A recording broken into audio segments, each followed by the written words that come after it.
Hey everybody, this is Rydo, and we're back to another Yu-Gi-Oh! Master Duel and video game news live stream. Let's see. Got a lot of stuff that I need to check out here kind of at the beginning with the 30-second delay.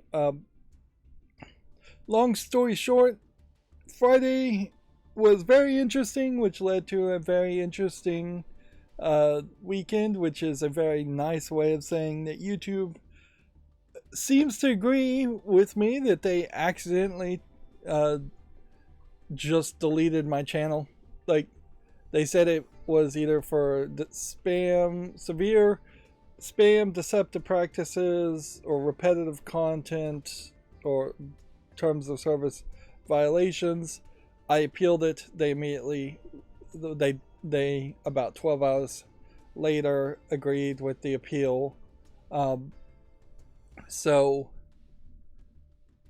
if anything, that is really just confirmation that nothing I have been doing is outside the realm of acceptable or outside their terms of service. That being said, it's definitely not a nice feeling, to say the least, to have 13,000. I've been saying 12,000, but actually it is 13,000 uh, people, 13,000 videos on my YouTube channel, and it is just like not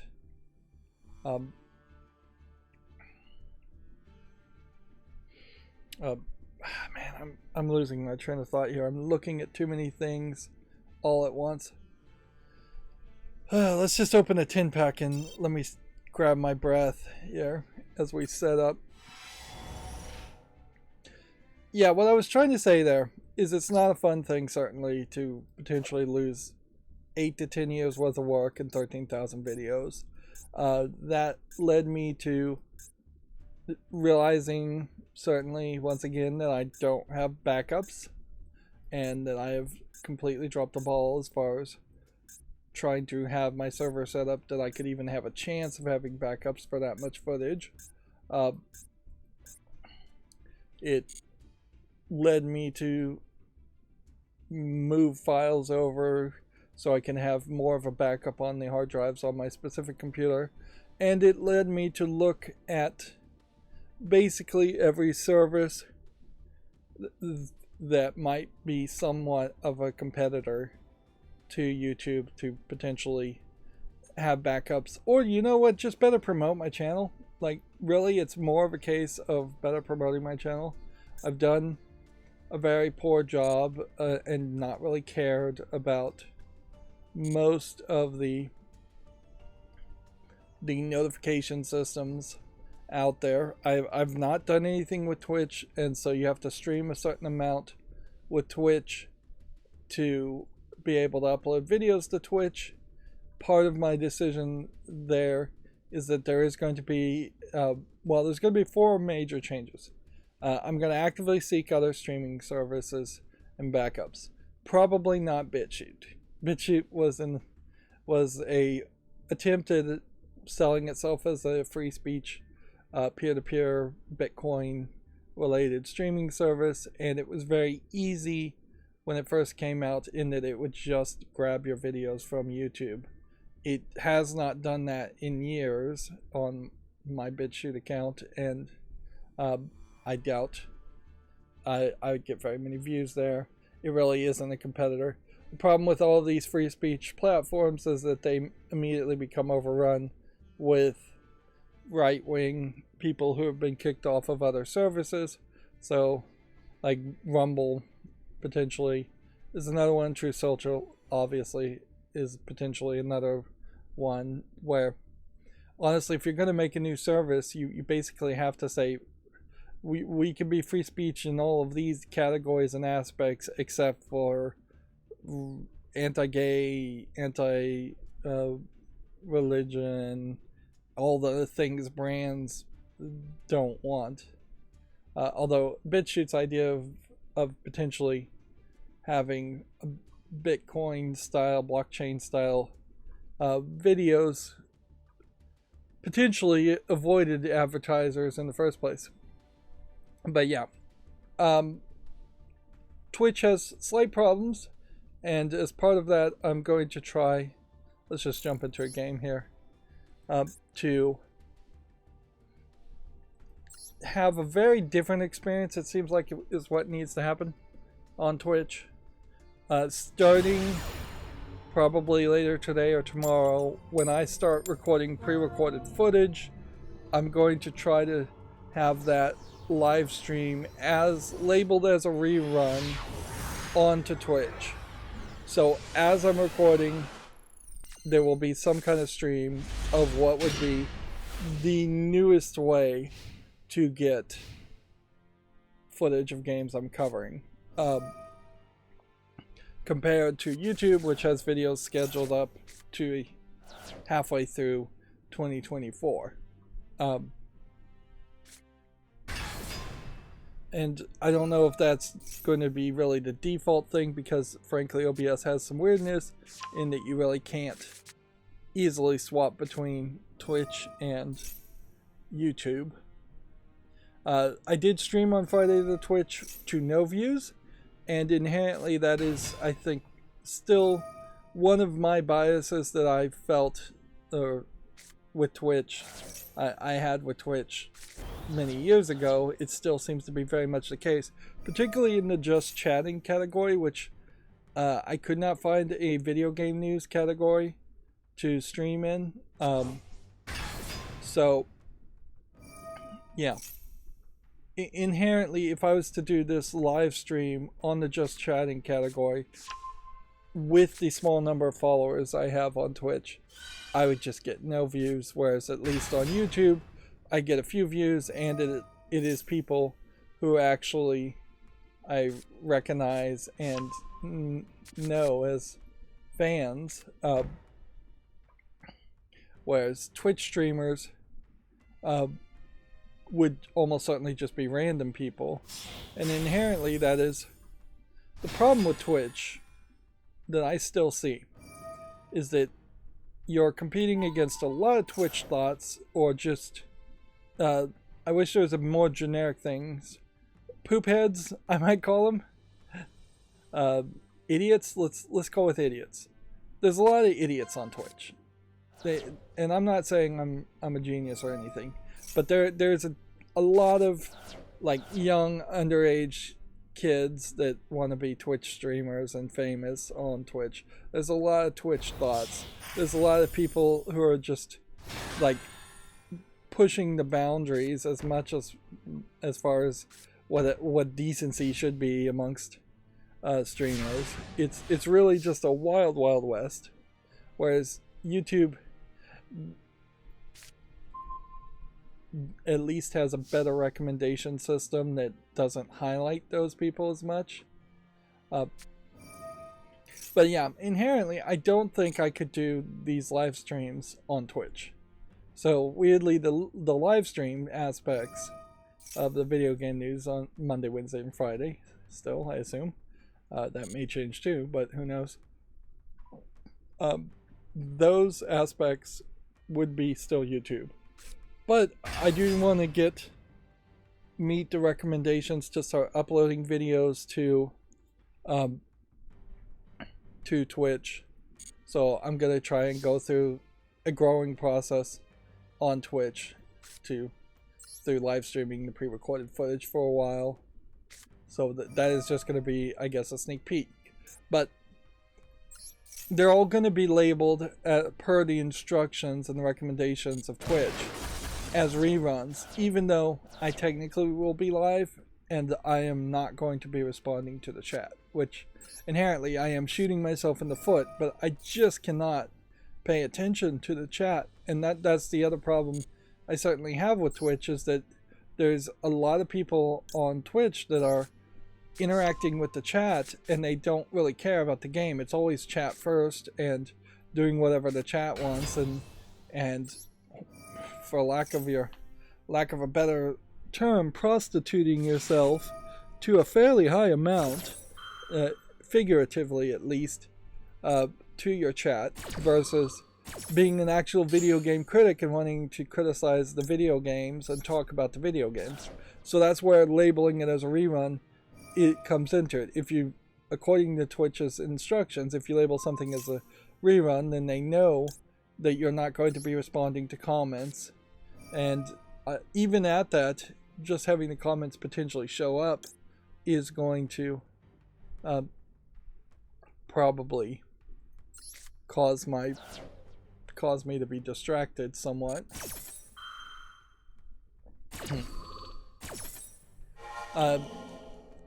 As far as other things, I looked at Facebook and Instagram. Instagram doesn't allow links at all, so for that I would have to upload probably just the YouTube Shorts separately a second time to do that.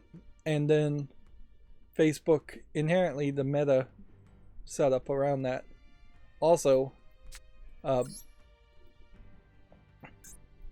only lets you schedule things up to 29 days in the future, which, unless I just backload everything, it is just going to be a whole separate macro, a whole separate system.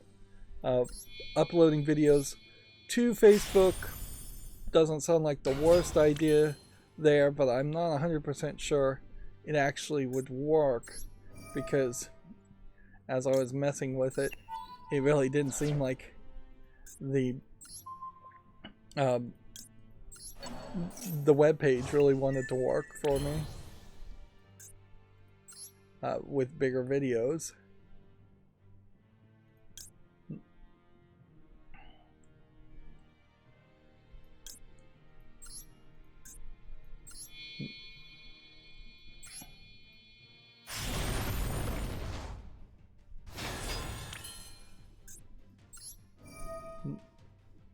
So yeah, on a certain level, yes, I can make posts as part of it, but I may only be able to make posts like once a month of things that are scheduled from YouTube, and instead of having my scheduling app macro schedule everything at the same time. Tumblr, I think for the most part is fine, although I don't think too many people actually use Tumblr. I don't have a TikTok account, and I don't really see a lot of reason to jump into TikTok. Some of those services are incredibly short. Let's see. Like TikTok in particular would just be like my YouTube Shorts would be the only thing that would work there. I tried to fix my Discord for the 3 or 4 people that have ever connected to Discord, and I've never promoted the Discord. Discord doesn't really work. Patreon lets you also promote videos, and I'd like to engage more with that idea, certainly, but the way to actually engage with that is kind of crazy. Yeah, I have to just leave it at that. You'd have to make everything unlisted, and then, or unpublished, unlisted, with the unlisted link, and then from the unlisted link you would have to promote everything as Patreon only. I do at some level kind of like that idea, in which you could potentially have Patreon only live streams, or Patreon only videos, or early access to Patreon videos, but it seems like to do that, it's just another upload. Like I would have to make a whole second copy. It would work so perfectly if YouTube just allowed for a unlisted link and a scheduled link to all be at a scheduled release at the same time. Of course, the problem with this is it's all just a different system. Oh, what am I trying to really say there? They're all just different services that are competing against each other, and so none of them really want to work. And despite the fact that YouTube accidentally deleted my channel, YouTube by far has the most amount of hashtags, tags, playlists, sortings, and viewers. More importantly than anything else, YouTube just has the most amount of viewers and eyeballs. And so, yeah. And it's not like any of the other services will go, oh, you have 1 subscriber? That's the equivalent of having 100 subscribers on YouTube.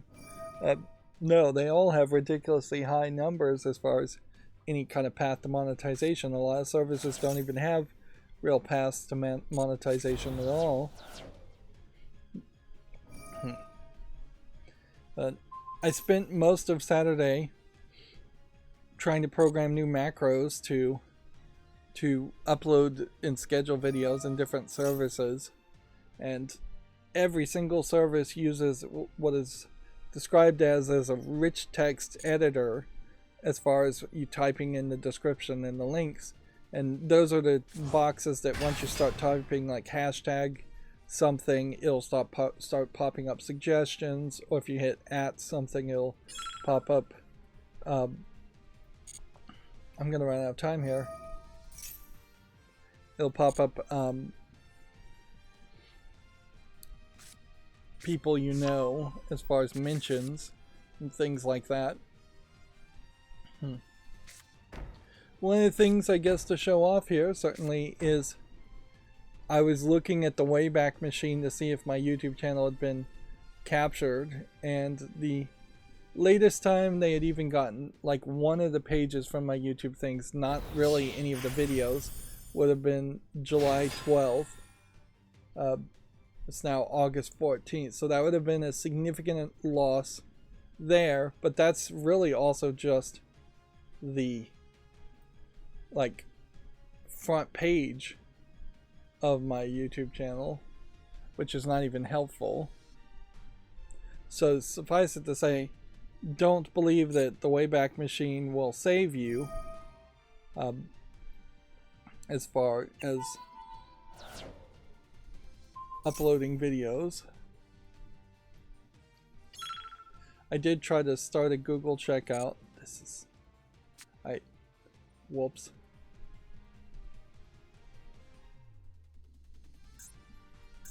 Alright, well, I've just lost.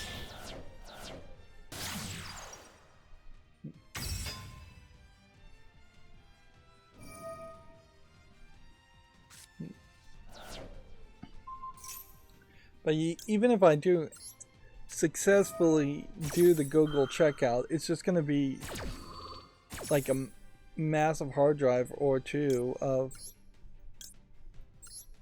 I'm going to run out of time doing this.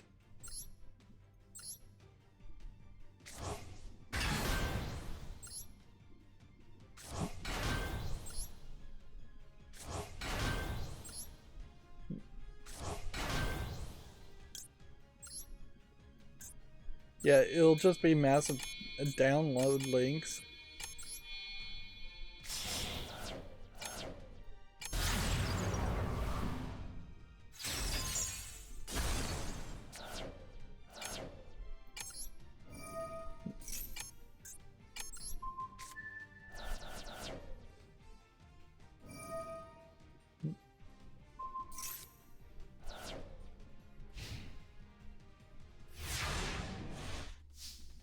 So I have 6 seconds, that gets turned into 66 seconds. Let's see if we can summon this, even though there's more to do, certainly.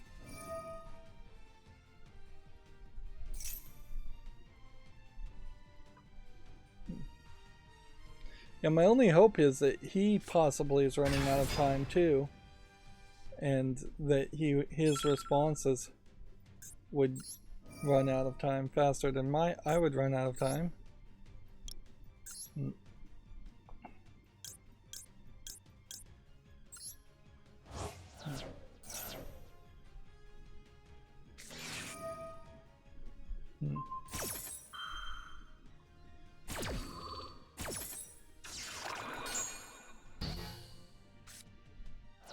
At the very least, I can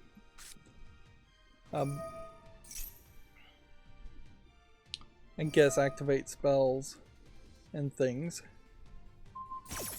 The Steam Visual Novel Fest is over effectively now, so I claimed several avatars of characters I didn't recognize, but that's about it.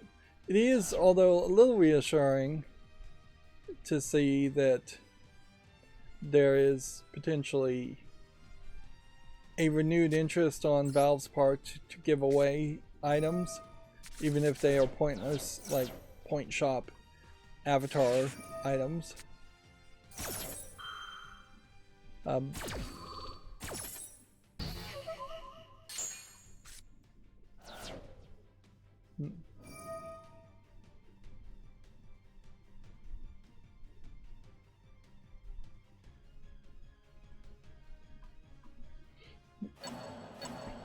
And yeah, I didn't really open a lot of video game news today because I knew I was going to end up being a little scatterbrained and talking a little bit more today also.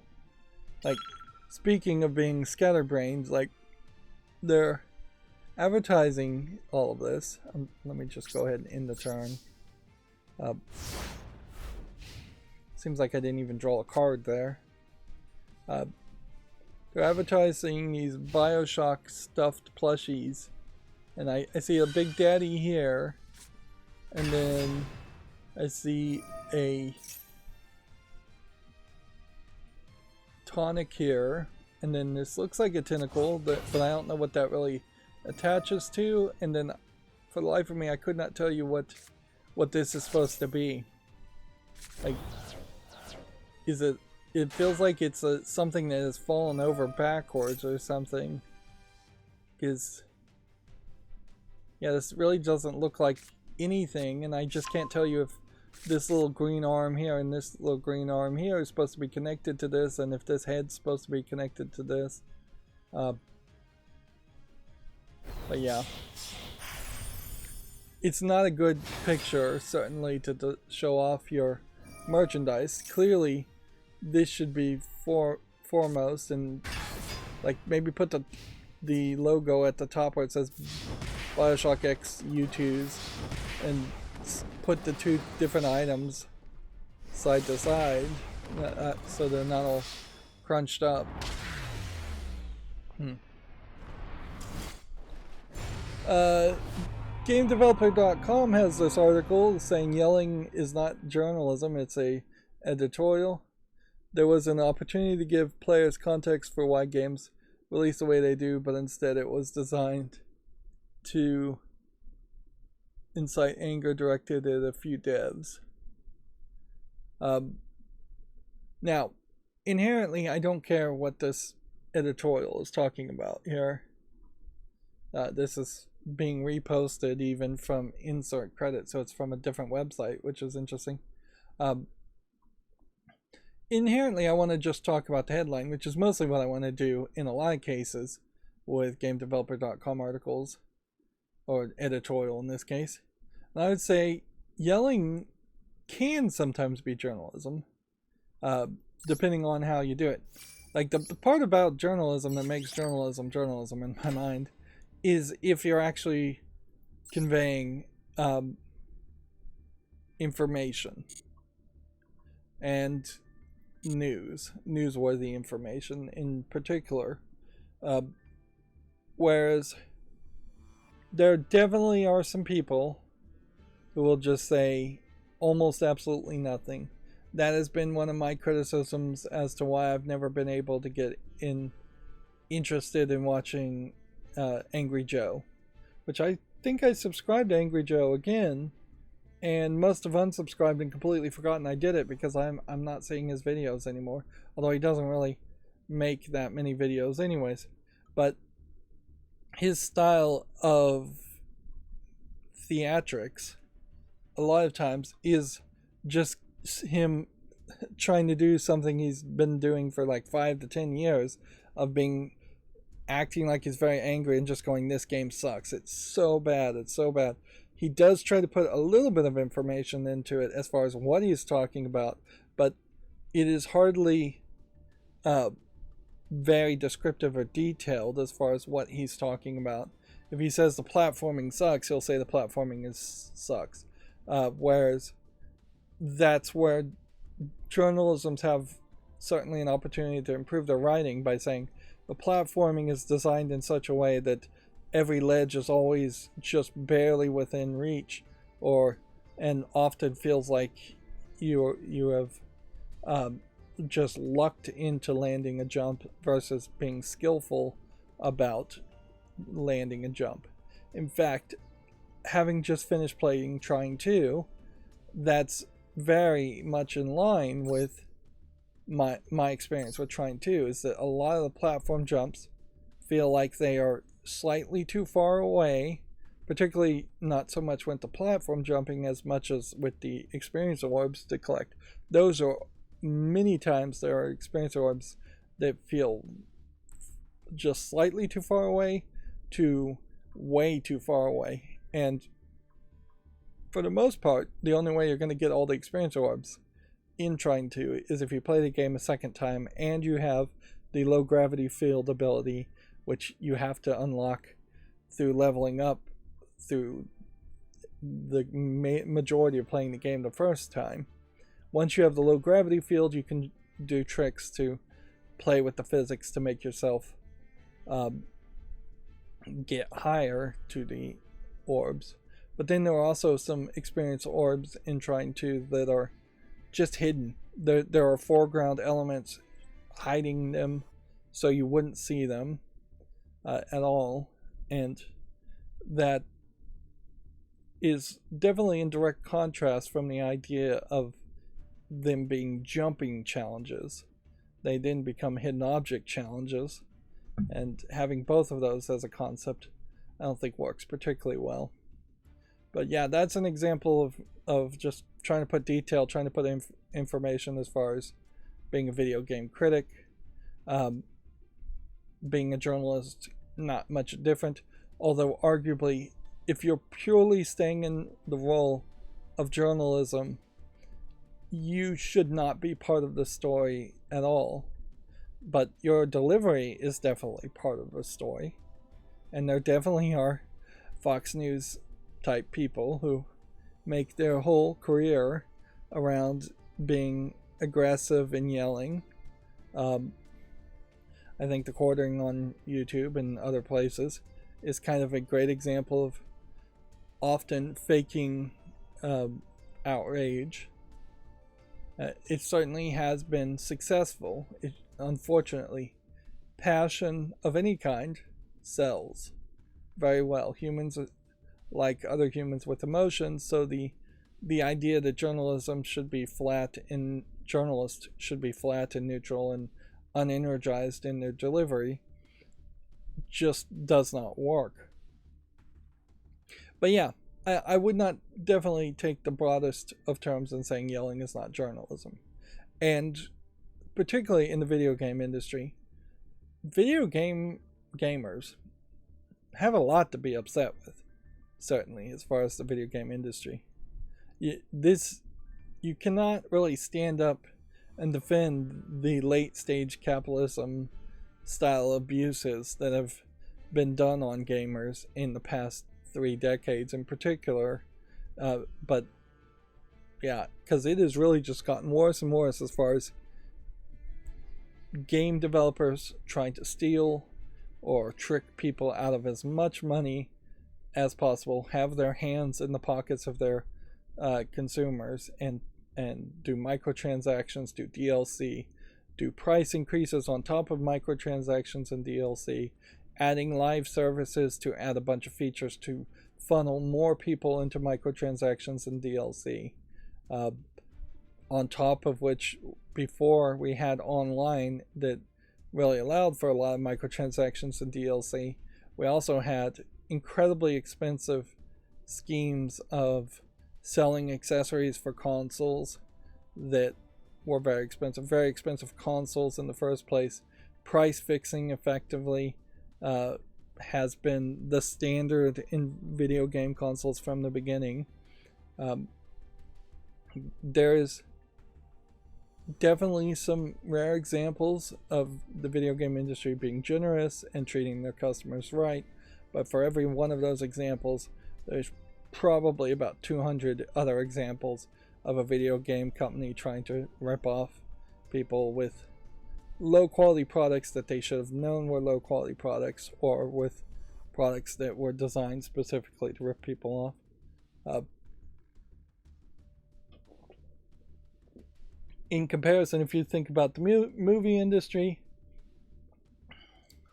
there has not been any successful attempt at all around otherwise monetizing or ripping off movie-going fans. Like, the best scam you can potentially think of was maybe like AMC Pass subscriptions to see as many movies of a smaller selection of movies, the slight increases in prices, and concessions as an idea being overpriced.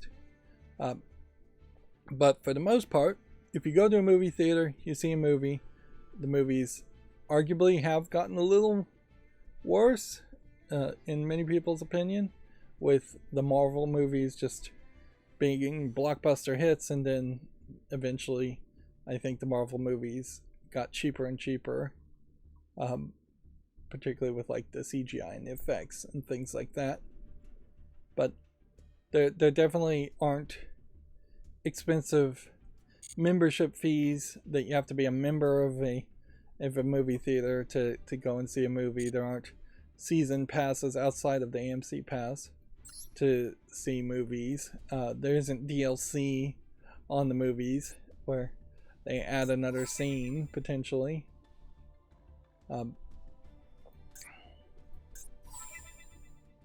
Let's see, we're kind of already done. For the most part, that's why there's not that much yelling about movies, and not that much anger about movies. By the way, I did this dual trial, and it immediately gave me these cards. Some cards here. Let's see if we can highlight what we got in this card pack. It was a 10 card pack, so 8 of these cards that are shown here were given to me, I believe. May have gotten this ultra rare. Otherwise, I either got this ultra rare or this super rare. And then I probably had all of these rare and neutral cards before. But yeah, I didn't even do anything particularly special for this dual trial, and now we are doing the light versus dark trial.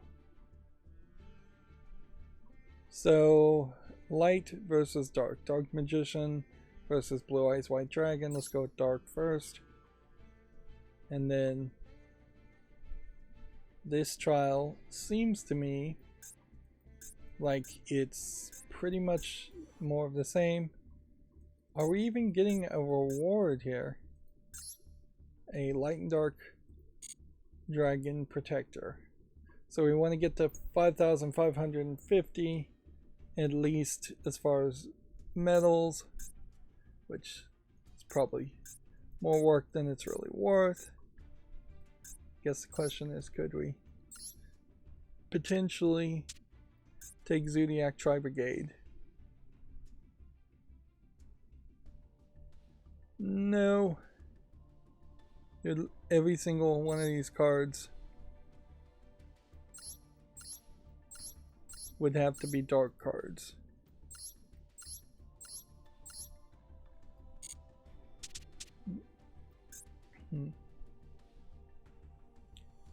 You could potentially try to make something like this, but these assistive cards would go out the window. If anything, this really highlights this misunderstanding, it seems like, for the way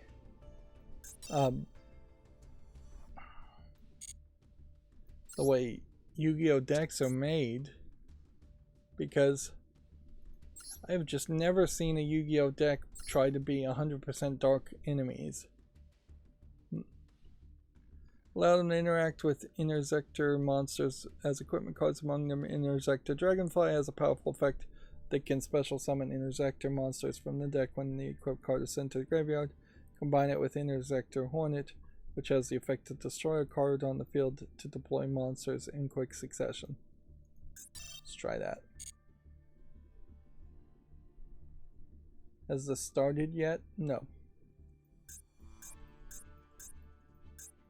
And then we could change the group.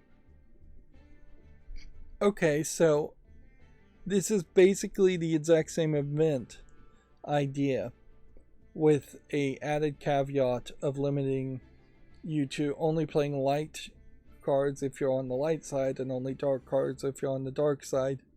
And then if we were to change the group to light here, then you're still getting the same rewards. So it's not a case where you swap between the two. And then this is a completely different deck. So there is actually 6 loner decks instead of 3. So that's perhaps a slight improvement too, overall.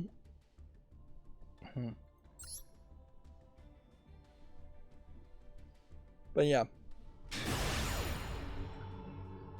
To wrap up my thoughts on this, yeah, you can't speak in absolutes and ever hope to be actually accurate. I do think that there are a style of people that definitely capture the attention, and that's what people want to see. Angry Video Game Nerd wouldn't have been so super successful. The Nostalgia Critic really wouldn't have been so successful. Angry Joe wouldn't be successful if the idea of yelling didn't work. Inherently, I definitely have a couple of videos where I was fairly frustrated, or little clips where I've been very frustrated with games, and those clips have performed on YouTube a lot better. Like, I have a Hearthstone old video that's like why Hearthstone sucks, and that's still getting views from years ago. Like, I put that out years ago. It got a lot of views when it first was released, and it's still getting a lot of views compared to other older things even now. So yeah, I would caution any new content creator to potentially not start off too hot and too energetic.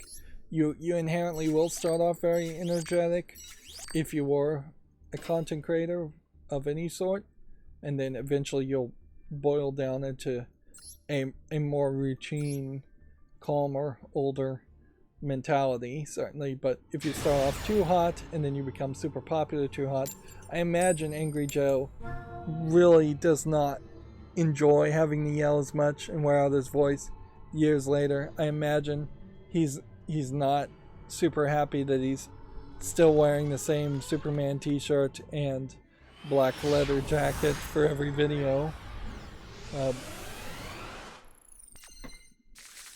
You don't want to effectively pigeonhole yourself, and at a certain point it really is just going to fall on you to eventually draw a line and say, I'm going to change things and do things differently. I definitely did it for my channel. Not that my channel is an example of success by any means, but yeah, when I redid the banners to what they currently are, I shifted the slogan or mentality from gaming for life to calm and complete something else. It was like 3 C's, and I don't even know because I didn't even put that much thought into it. But calm and complete were 2 of the 3 C's. As far as what it was like calm, complete commentary, or something like that, as a focus.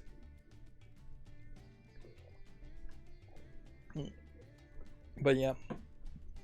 So inherently, I guess I am in team calm if there are need to be teams as far as presentation goes. Baldur's Gate 3 has made it to the #1 spot as far as ratings, tied with Super Mario Odyssey on OpenCritic. One of the things that I've found out as they continue to talk about Baldur's Gate 3, and everybody seems to really love it, is it does personally look like it's a more playable game for me than I thought it might originally be. I kind of thought it would be too grindy of an experience, but one of the things I found out is that in early access it was only giving you connection up to Act 1 or through Act 1. So even though it had been in early access for 3 years, there was a massive content addition that was added when it actually came out of early access, which for a game series like that, I think it is probably more connected to a overarching narrative story of importance, whereas a game like Raft, where there's a little bit of story but it's mostly gameplay mechanics, the gameplay mechanics being in early access would almost certainly lead to the players having seen a lot more of the game.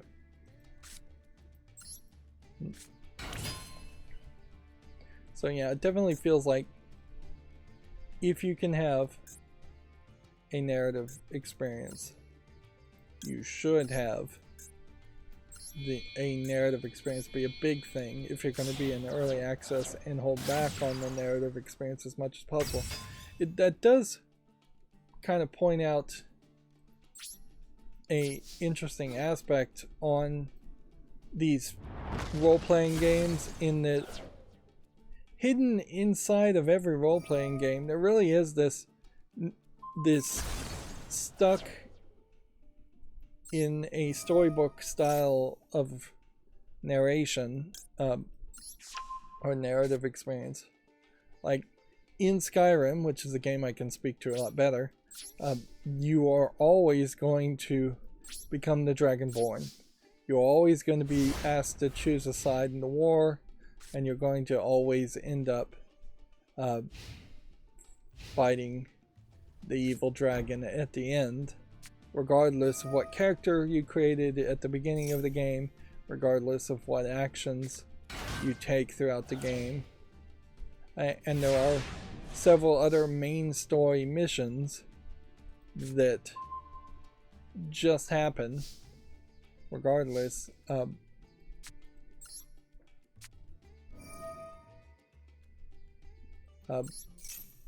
And I imagine Baldur's Gate 3 is no different than that, that there is a connecting main story mission, and then I suspect there probably are smaller side missions that are fairly similar regardless of what kind of character you are playing as or what actions you've taken.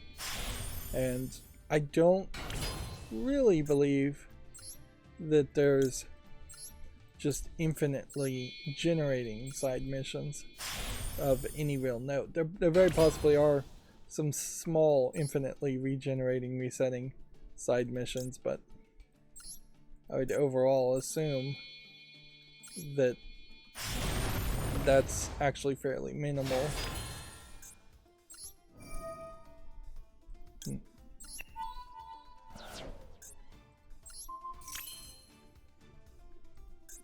And that is another thing that I often question in role-playing games is the ability to create your own character really going to matter that much?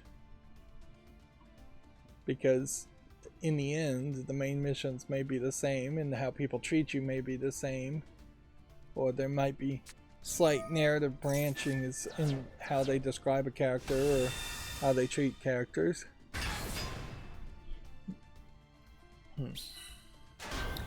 But yeah, I really can't have any real criticism for Baldur's Gate 3 because I haven't played it, and everybody who I've heard talk about it seems to love it. Although this is a great example of the problem that I have always had, in that it really is just mainstream video game journalists and YouTubers and podcasters, celebrities, not actual gamers, that I hear talking about video games. I never really see groups of people just talking about video games smaller, and I'm not in college or school or anything like that, so, or I'm not working at some job location where other adult gamers are hanging out and talking about things.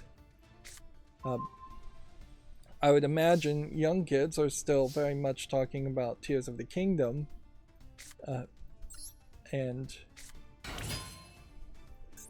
I wouldn't be surprised if there is actually a fairly higher number of people talking about like Modern Warfare, as far as those type of gamers, if they still are interested in Modern Warfare 3. Baldur's Gate 3, as a Dungeons and Dragons based world of role-playing game, is still very much a niche game that a lot of mainstream gamers may not play ever. Even the number 3 behind it is a little bit intimidating.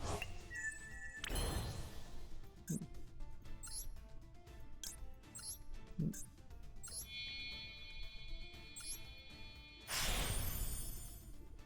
see.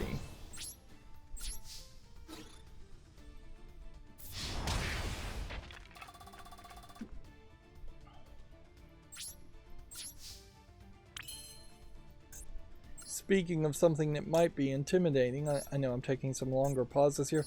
Actually, I probably should just take a little bit longer pauses. Although that is definitely a concern too, is that if I started streaming and making pre-recorded footage, there's always this slight danger of just going quiet. Or my bigger concern as far as pre-recorded streaming is that I'm going to straight up have to run to the bathroom. That has always been another factor, certainly, is that my IBS just has never made it easy to even stream for the Monday, Wednesday, and Friday streams, let alone pre-recording.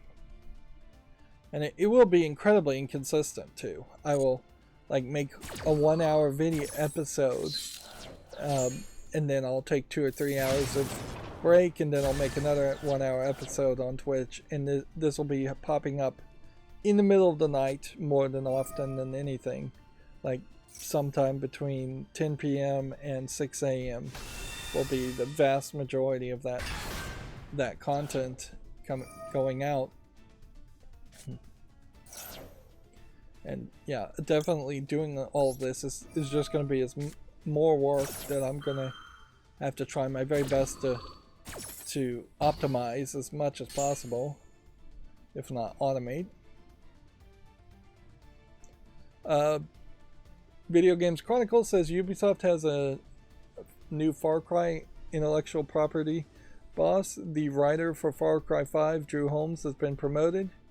Inherently, I don't think the story for Far Cry 5 was particularly great, but maybe they're talking about maybe I'm thinking of Far Cry 6. Well, even in that, Far Cry 5, I don't think was amazingly great, but clearly there needed to be some slight change. Although, if you're just promoting a writer to be the intellectual property boss, which is an interesting promotion to say the least, you would not really think it would go that way. You are just promoting from within, so I wouldn't expect very much changing. Ubisoft has consistently, for war approaching, I think close to 5 to 10 years now, just been in a really bad position as far as trying to innovate or create interesting new content, being really stuck in the rut with just making sequel after sequel for Assassin's Creed and very little less. And they no longer have the excuse of a hostile takeover looming over their heads, which in retrospect maybe the hostile takeover would have been better for Ubisoft. The idea of the Far Cry series in general, as I understand it, is that there really isn't that much of an idea, and that's what kind of hurts it as a series. Yes, there is a basic idea that it is going to be on an island-like area, big open world area, where you can run and gun and parachute and sail and grapple, and there's like several movement abilities, but it mostly is you end up in some weird place, you're trapped in that weird place, there's enemies all around you in this open world weird place, there are towers, there will be almost always one mission where you end up getting high and hallucinating, because there was one successful sequence of that back in like Far Cry 3, Far Cry 4, Far Cry 5, Far Cry 6,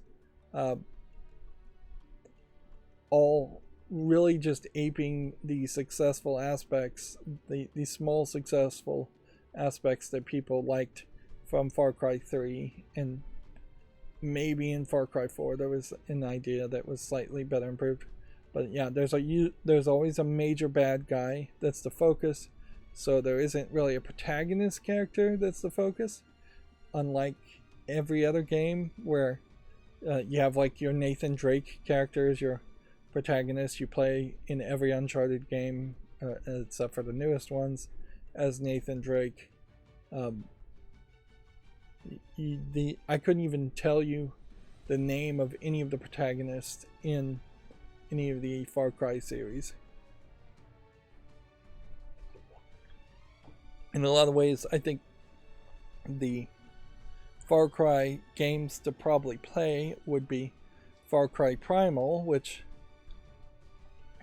is slightly different idea, perhaps more simplified of an idea, and Far Cry Blood Dragon DLC, which they sold as, I think, a standalone game, which that takes it in a different experimental direction in both of those directions. One set in the future, one set far in the past. But yeah, the core conceit of Far Cry, I think, needs more thinking, more polished. There needs to be a main protagonist character. And it would be probably fairly easy to say there's like an organization like the CIA that is recruiting young people to go and destabilize dictators, and you're being sent in to do that as an agent, and then the agent could even potentially be different each game, but at least then there would be a reason other than coincidence as to why you're stuck in areas. You could have an overarching evil group of villains. If your agent character is your James Bond, there could definitely be a group of villains like Spectre, and which I believe that's the James Bond group of villains. But yeah, that would also make sense if there was real reasons for that. But I also just think that there needs to be a more linear narrative gameplay experience around Far Cry, whereas the focus to date, it feels like around Far Cry has been to have an open world game with a lot of physics, much like Trine, but just on a much grander scale, where you just play around with the movement tech, the driving tech. And all of that might have been fine if it was leading to improving some other game series, but inherently, much like Trine, the developers, in this case Ubisoft, of Far Cry, aren't really taking the driving tech and the grappling and swinging tech from Far Cry and then putting it in large amounts. They're not putting that code into Assassin's Creed or any other Ubisoft games.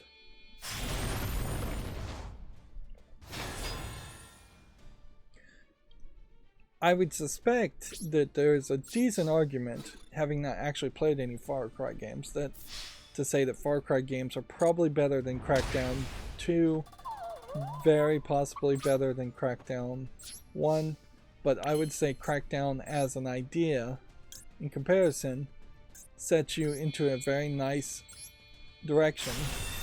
Crackdown 1, there's 3 gangs. You're supposed to eventually get enough reputation so you can take out the gang leader of those 3 gangs.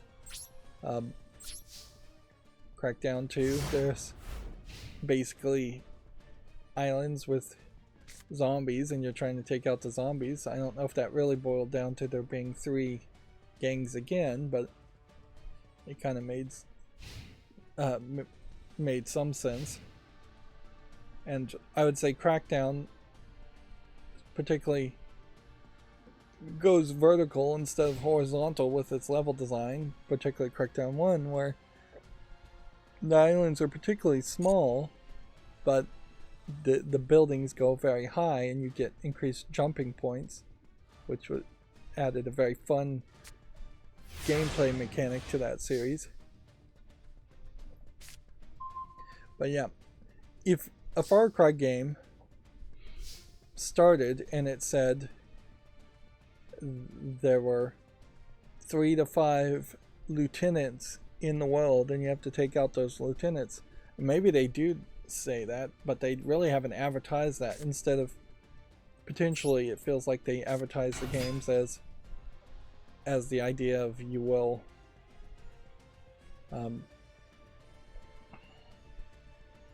probably should have sent that to the graveyard. Whatever.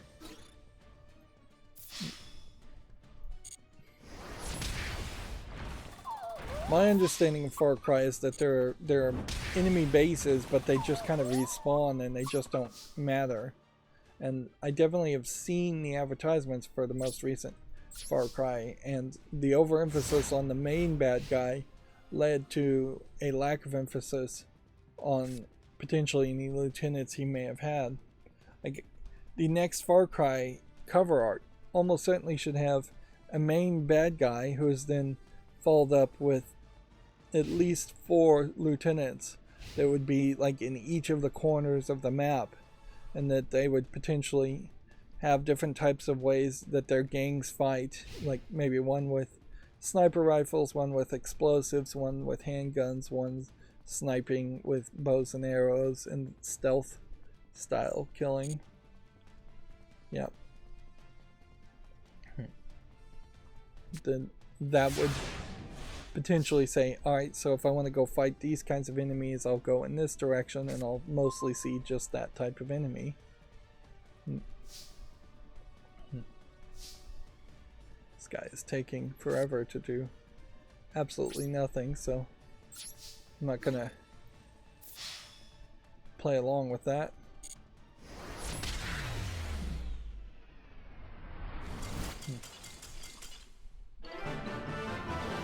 There's also a Video Games Chronicle article here saying that Stalker 2 could still release this year according to the distributor listing. This is a long delayed shooter that is set to be playable at Gamescom.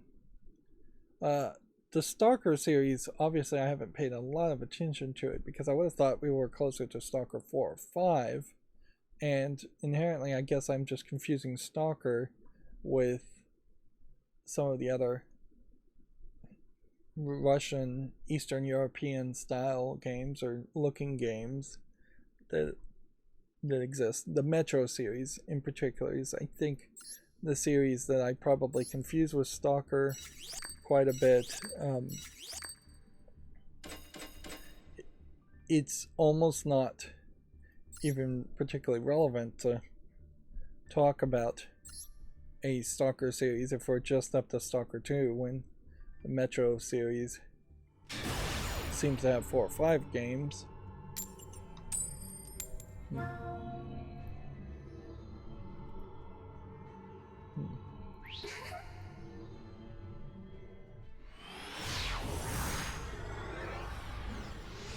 Suppose it's worth mentioning, I also did tweet out Team YouTube on Twitter, and that possibly sped up the approval of my appeal to undelete my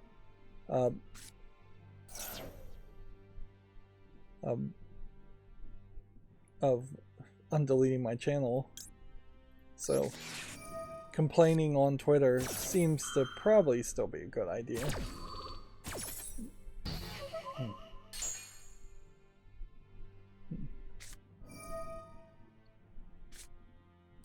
There's another thing I'm going to try and do is, if this then that has particularly failed, so there definitely was a point where if this then that was taking every post I made from YouTube and putting it on my Twitter feed, and I'm going to try and automate that so it gets back to announcing videos. So yeah, I'm trying to double down and really spend the energy to make sure any social media service I have actually can still work as a social media service. That means eventually I will update the description to point back to social media services, and frankly just having other social media services embed and link to my videos probably doesn't hurt in general.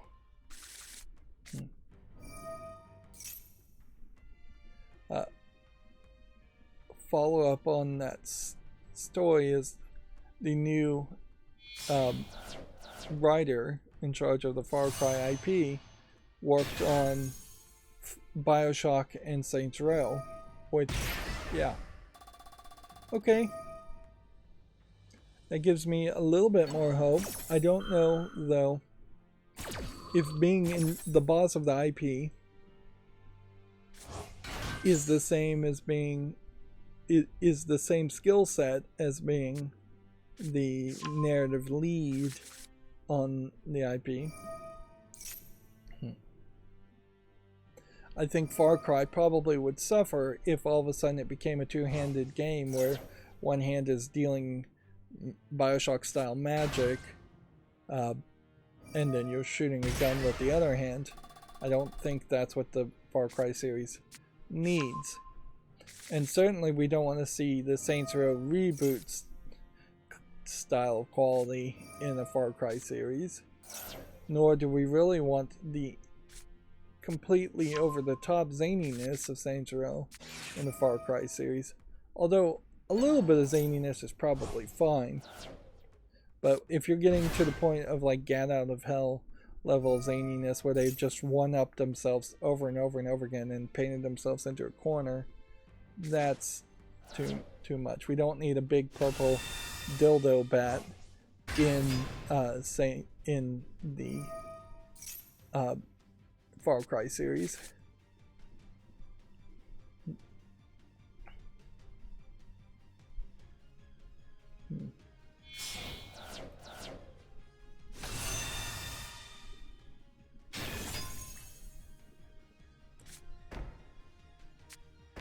I did find a bug as far as how to make my Firefox browser crash, in that the profanity filter plugin I have installed to filter out not really profanity, I actually don't have that part disabled. Instead, it's to filter out like personal emails, so that if I go to a website that has my email just up there, I don't accidentally show that during the web peak. Well, and it is also the thing I use to rewrite the headlines to make it less wordy, as far as some of the headlines. Like Amatsu is saying a game is coming out on the PlayStation 4, Xbox One, PlayStation 5, Xbox Series. That's just too wordy, so I rewrite it to be PlayStation 4/5, Xbox One/Series. Well, that plugin, while it by itself works perfectly fine, it rewrites the name in email. So when I logged into Instagram was using my name and or email or something like that, as far as I can tell, as the title. So the window title was supposed to be the name or the email address, and the other plugin I had puts more information into the title as far as URLs. So maybe it actually just puts the name in the URL even. That could be it, instead of in the headline and title of the window. Regardless, one plugin changing the content that the other plugin is trying to take and put in the title created a fighting condition where you had two plugins fighting each other until eventually the tab would just crash and all of Firefox would just crash, which was not helpful as I was trying to upload videos. I think there's a decent chance that me uploading videos triggered some glitch in YouTube's system, because when they did undelete my channel, they there were 3 videos that were still processing forever, and I had to delete those videos and just re-upload them. So that may be it. There's really no solution for that. You can't lean on just uploading one video at a time, which is kind of a problem with like Facebook and Instagram's upload process, on top of Facebook and Instagram's process really only being 29 days in advance. But yeah, it definitely would be quite the hassle to try and set that up and upload one video at a time in that way.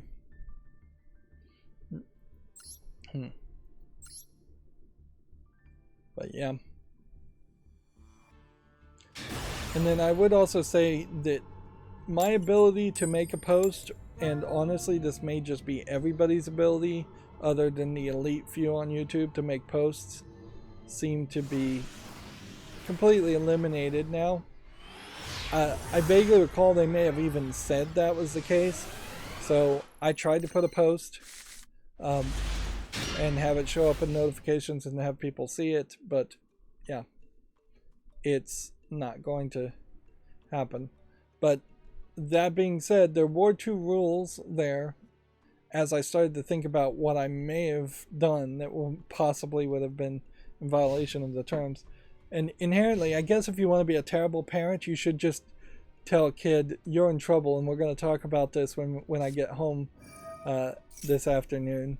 Just tell your kid that in the morning, right as you drop them off from school, once a month, and then you'll traumatize them, and they'll spend the whole day thinking about what they possibly did, and potentially even confess some things. Or,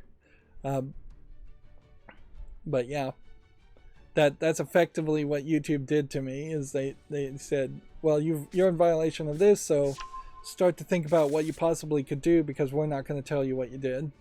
And then with the appeal going through, the revelation is I didn't do anything, but it did get me thinking.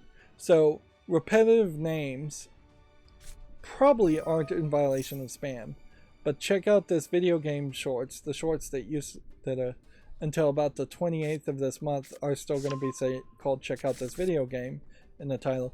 I'm never going to do headlines like that again, or I'm going to severely try to avoid that, because I put out a lot of YouTube shorts that all had the exact same title of check out this video game, even though the video content is the same. The audio content isn't different, and so there is definitely room for and that was a project, is to find different audio content. Inherently also, if I'm using music from the YouTube library and I put it on Facebook, there's a say that isn't going to get claimed, and then I may very well need to try to find some public domain music available throughout multiple sites. But yeah, I'm not going to do that again. I'm going to leave the videos that are still scheduled, but I had already made the changes and major improvements to have the title of the game actually in the YouTube Shorts name. I don't even know why the title though in YouTube Shorts would matter, because you don't really see the titles of the videos anyways. The descriptions pretty much have to stay the same though. I could potentially change a few things there if I wanted to, but it would be a lot of extra work.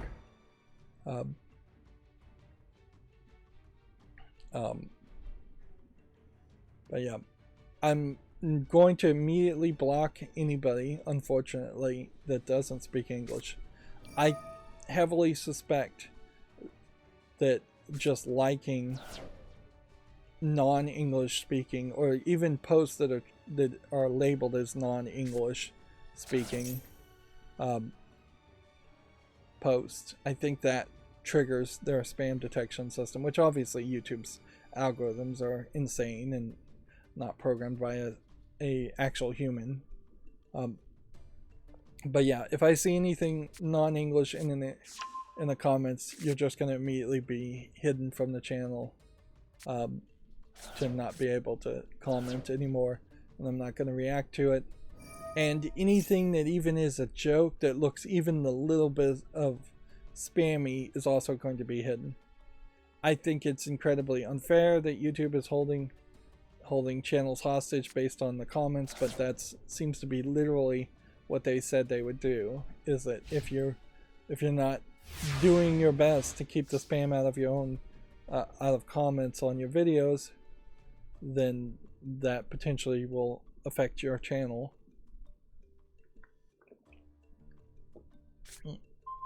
But yeah, otherwise I thought maybe my channel had been hacked, and so I was concerned certainly that there was a virus or something that had stolen my channel. As far as I can tell, that did not happen. I don't see any indication of that happening. And the slight thought that it might be happening was just my Firefox crashing for a different reason, for the reason I was talking about before. And then my computer rebooted to do a Windows update in the middle of the night yesterday, and that scared me a little bit too. So yeah, I definitely am a little bit snake bit, but I've actually done a pretty good job of not overreacting, and in fact taking any energy that would have been the wrong reaction or an overreaction into realizing that there's just a lot of things I've put off in favor of making content and actually playing video games versus actually trying to promote myself and be on different services. And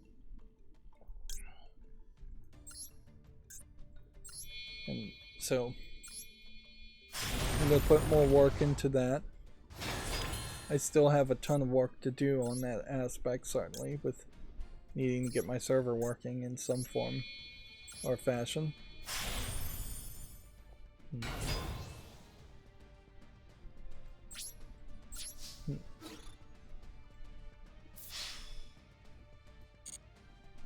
Let's see, YouTube has 6 ways to level up your shorts with the newest creation tools. Let's see what is. You can now remix with collabs. I think almost all these tools are probably through the app, which honestly I don't even really know how to make an app, but clearly I should probably make a video go next time instead of making a text post. Like either a YouTube short video first that's a minute long, which would honestly I don't think I could actually say anything in a minute. Like, I just don't have the capability of being that brief, or editing myself down. I don't want to waste the time there with that.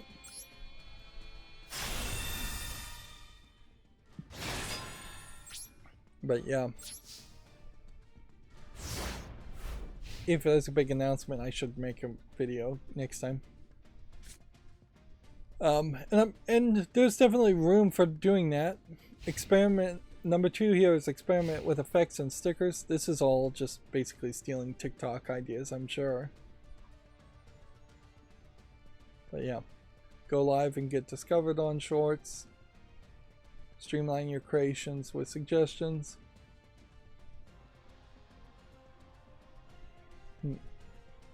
Save Shorts to a playlist to find inspirations. And there's now going to be an easier way to transform your videos into Shorts. Yep. So clearly they're still trying to promote Shorts, and they're trying to bring in those TikTokers and that TikTok generation of viewers.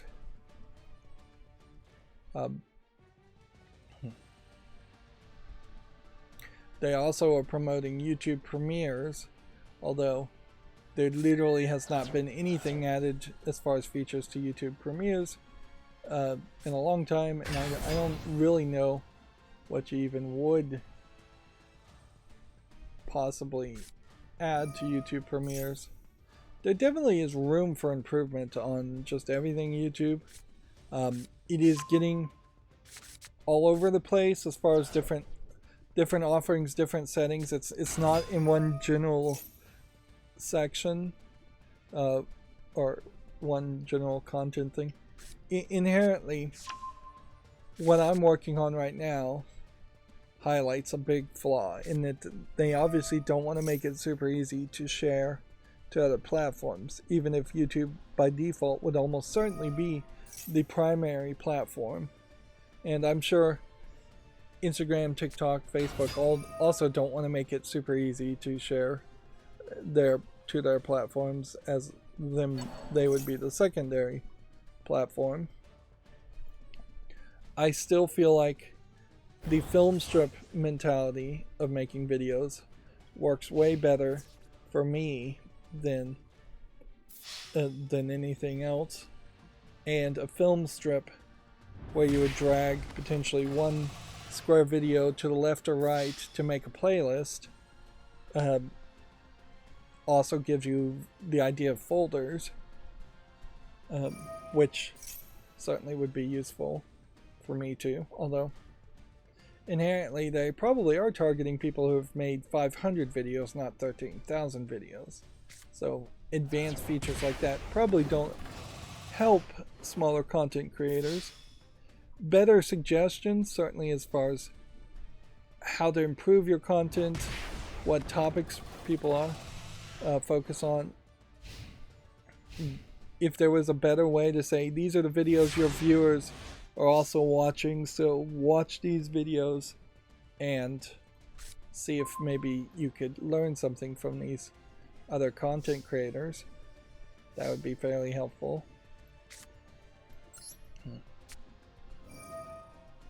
The recommendation algorithm is probably still pretty bad on YouTube, although arguably the recommendation algorithm on YouTube just suggests things that you probably still want to see over and over again, whereas I've had a nightmare over the weekend with Facebook's recommendations suggested for you ads, where they're just constantly suggesting like happy-go-lucky photos, really just the same 20 to 100 happy-go-lucky photos of like Islam. Like, and I have absolutely no interest in seeing a picture of Islam with people holding up the Quran, or people on prayer rugs, or symbols of like Muhammad, I assume is what the symbol is that they're showing, or Islam or something like that. And on Facebook, I was just like, see less of these types of posts, see less of these type of posts, block this person, block this person. Something about Facebook's algorithm just would not get the message very quickly. And honestly, I eventually just resolved that the messages I was sending, as far as I have no interest in these posts, were not being processed at all until like 24 hours later, which is way too late.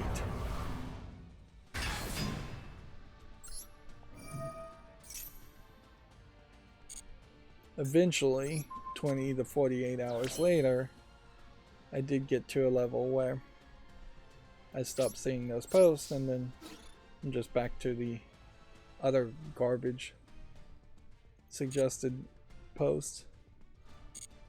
I also went through all of Facebook's like topics, and the topics that Facebook thought I was interested in are just ridiculous. It literally is, if for any reason you put down your phone, drop your phone, and you happen to be on a certain post, it thinks you're interested in that topic, to the point where it's like saying I'm interested in Pretty Little Liars, and I'm like, I don't even know what Pretty Little Liars is. I know it's a TV show, but I've never watched it. I don't know what channel it is on. It's ridiculous. And yeah, the topics, if you can find it hidden in the Facebook settings, is just a huge long list of ridiculous topics that I don't know how it even began to think I was interested in any of those.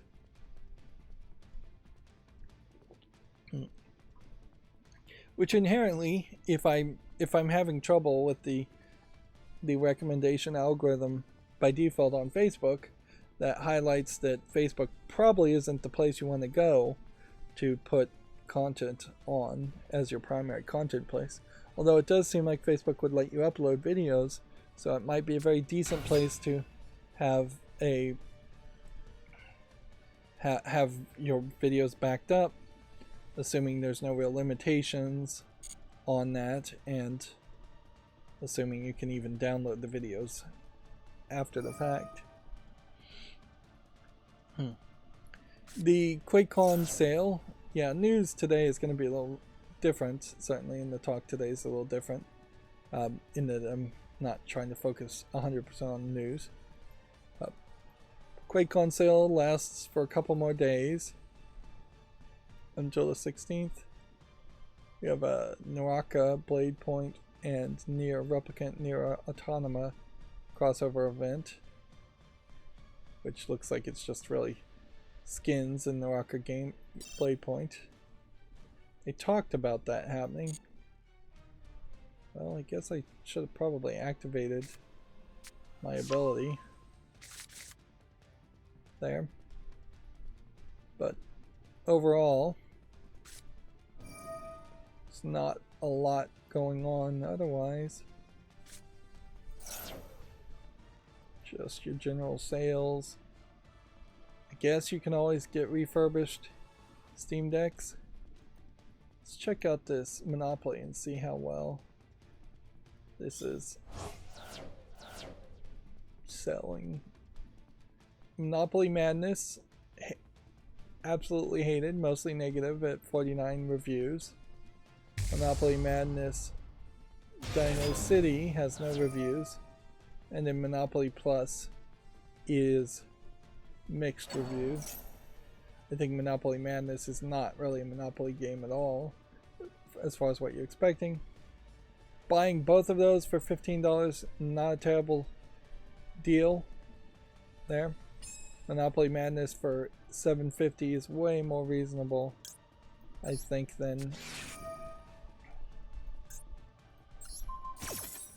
than its default price.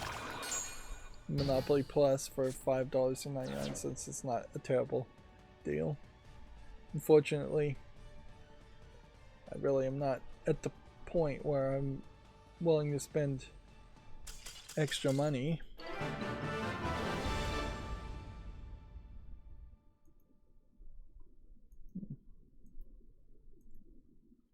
Then I also wanted to check out Graveyard Keeper. I guess that's probably good enough. We'll end on a victory. We need 2 more victories to get the Platinum tier. We have until the 31st. So it does seem like it's probably very doable at that level.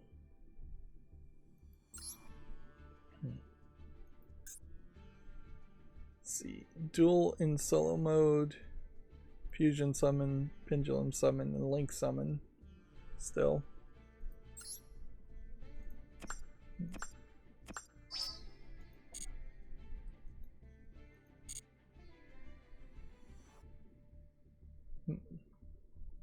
What is this? Get your hands on commemorative items. We already have bought that bundle.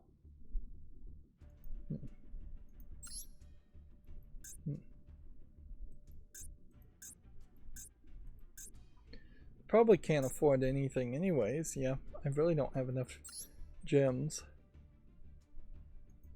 Almost done with the battle pass.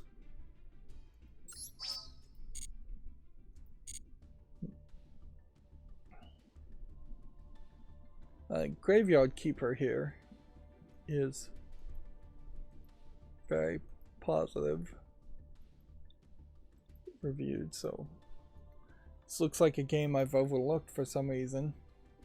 I guess in part because it came out in 2018. But yeah, that should definitely be on the wish list. Alright, so we'll start going through the video game news. In general, probably is still a lot of work to be done. A lot of testing that needs to be done too.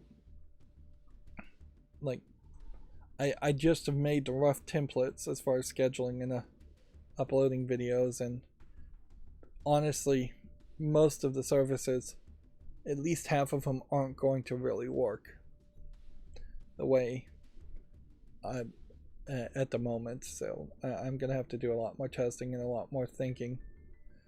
Inherently, though, there isn't a lot of desire to change the whole system. Like I still want to make pre-recorded footage on video games. Nothing's really changed that. That has been always my main goal and my main focus is I want to actually play video games and comment on video games. I don't want to become a Twitch streamer and just ignore the video games as I'm interacting with a chat that inherently would just get bigger and bigger with more success, and I can honestly not barely handle the 2 or 3 people to get on chat on YouTube. And inherently that will also change in the future too, is that as we get bigger and bigger amounts of people in chat, I'm going to have to start responding to every single person, unfortunately. It's just the nature of it. I'll try my best, but yeah, responding to everybody is crazy. Yeah, I was watching a live stream and I actually commented in the live stream, and I was shocked to see the live streamer actually read the comment and actually respond to me. Because by default I just expect to be ignored unless I say something that really piques their interest. And that is how I imagine I'll run the chat too, is that when somebody says hi, I probably won't say hi back, which is rude, I know, but it's the only way to get through a show. But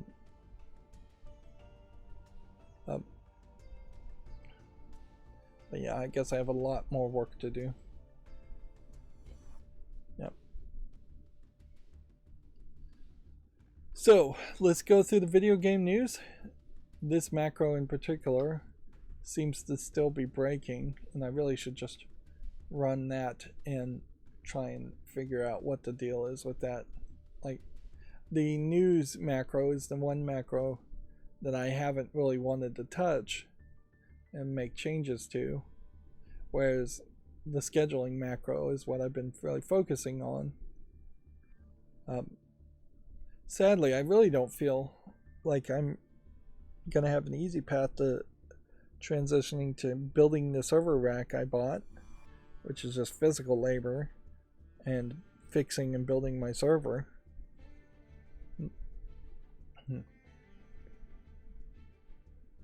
But let's talk about video game news, and let's finish up this stream as fast as possible. It'll still be hours from now, I'm sure. As expected, it looks like Modern Warfare's Beta 3, Modern Warfare 3's beta will be coming to PlayStation first. Stalker 2 could still be released this year, or released this year.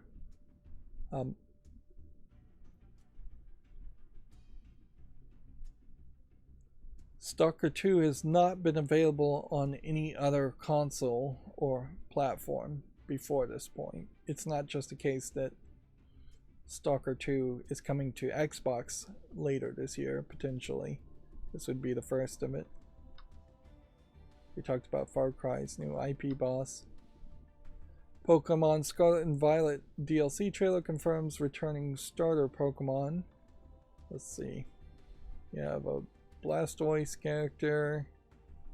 You have several starter Pokemon from later generation Pokemon. Are these two starter Pokemon in any Pokemon game? I don't know. I'm still also, well, struggling to get other things done, taking a lot of breaks watching Medium on Amazon Prime as a TV series. Yeah, 7 seasons. Really went fairly long. I think somewhere around season 3, maybe even season 4, but probably season 3. There's a fairly big shift in the middle that I don't know if I inherently agree with, because they really hadn't made as many episodes as you would have thought in the style of the first 2 or 3 seasons, where she was working for the district attorney at Manuel Duelist, and she was then directly connected to the government when she had a dream of a crime, and just handing over all of the dream information to the government so they could find the killer. Once Joe is no longer working at his job and she's no longer working at her job, then you have this arc of them being really struggling for money, which weirdly gets too dangerously close back to the first season where the husband and wife are just arguing too much. At least now they're kind of arguing over money, and there's kind of a point to it where it feels like it is just some rough bickering at the beginning. Inherently, the amount of bickering between the husband and wife at the very beginning of the first season is just not earned enough, because you don't know their relationship. It kind of feels like they're just always arguing and bickering, and it's shocking that they even would have 3 kids, because it feels like they would have probably divorced on the first kid, for the amount of arguing and bickering they're doing now. But yeah, there's just more of a reason, or at least more of a point to their money troubles now, and they're arguing. But the shift away from that, where she's working for a different person for a while, is weird, and inherently it feels like Medium is now, I don't know why I'm even talking about Medium, it's more becoming the drama around the characters that they've established a little bit more than the actual crimes, which, in all fairness, it's not like it was ever a Sherlock Holmes TV series. You're not supposed to really try to guess to figure out how the murder was committed or who committed the murder. It would have been nice, honestly, if that was the series of it. If I was going to reboot Medium, I definitely would say, let's make this more like Sherlock Holmes and make it seem like you're supposed to guess who the murderer is, and see if you can outthink the writers. But yeah, Medium as it is shows you who the murderer is very often, and how they do it is sometimes in question, but not really consistently. But with all the family drama, with her co-workers having drama, less and less of it really has to do with the murder at all. The murder of the week, which there's just no way you're going to transition away from that, or they didn't really try to transition away from that. They could have certainly made her a psychic who was just doing something different and not capturing killers. There is this odd thing where she is the most accurate and successful psychic in that fictional universe, and yet she never even begins to be able to use it in any other way than capturing killers. And so it gives off this feeling that dead people really only care about vengeance, or dead people that care about vengeance are the only ones that send her dreams. Where there definitely should have been some episodes where she would have just been sent to do something crazy, and then it would have, I don't know, inspired somebody, saved somebody who just fell down a well or something like that. Anyways, I'm rambling. Or I am definitely off topic, at least. The 2024 Pokemon World Championship locations have been revealed. It will return to the US after 2 years. Which is next year's event is going to take place in Honolulu, Hawaii. As far as the Pokemon trading card game versus, I guess, Pokemon video game championship. I don't really understand here why there's... Yeah, the World Championships for this year wrapped up. And then they had a trading card Masters division, then they had a video game championship or Masters division, and then another video game championship. I don't understand that. Why would it say Pokemon VGC twice, other than perhaps maybe there was just 2 separate championships on the same game?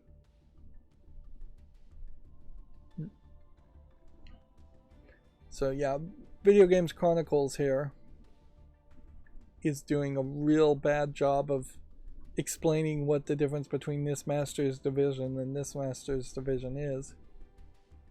If you told me this was teams based on the name, and then these were individuals over here, I'd believe that.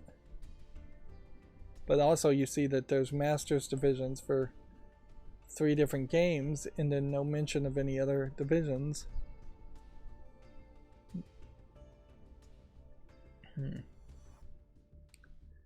But yeah, I suppose that's not the focus on this headline in this article, is just to say it's going to be in Honolulu.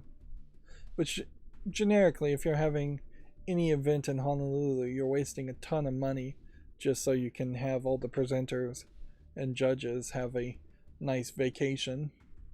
And there is a earthquake or tsunami or something that happened in Maui. I haven't been paying much attention to it, and so I would assume that that might affect how much tourism really should happen in Hawaii in general, even if Maui is a different island. I'm assuming Maui is an island in Hawaii and not just another island far, far away from Hawaii. Uh,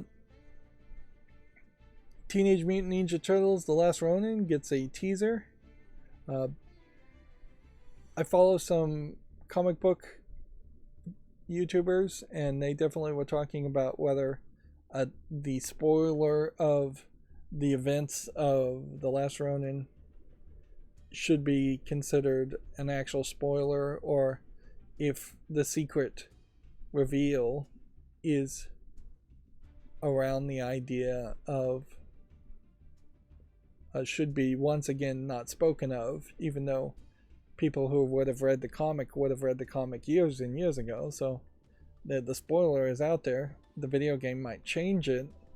It'd be fairly easy to do that if you wanted to go that direction, but yeah.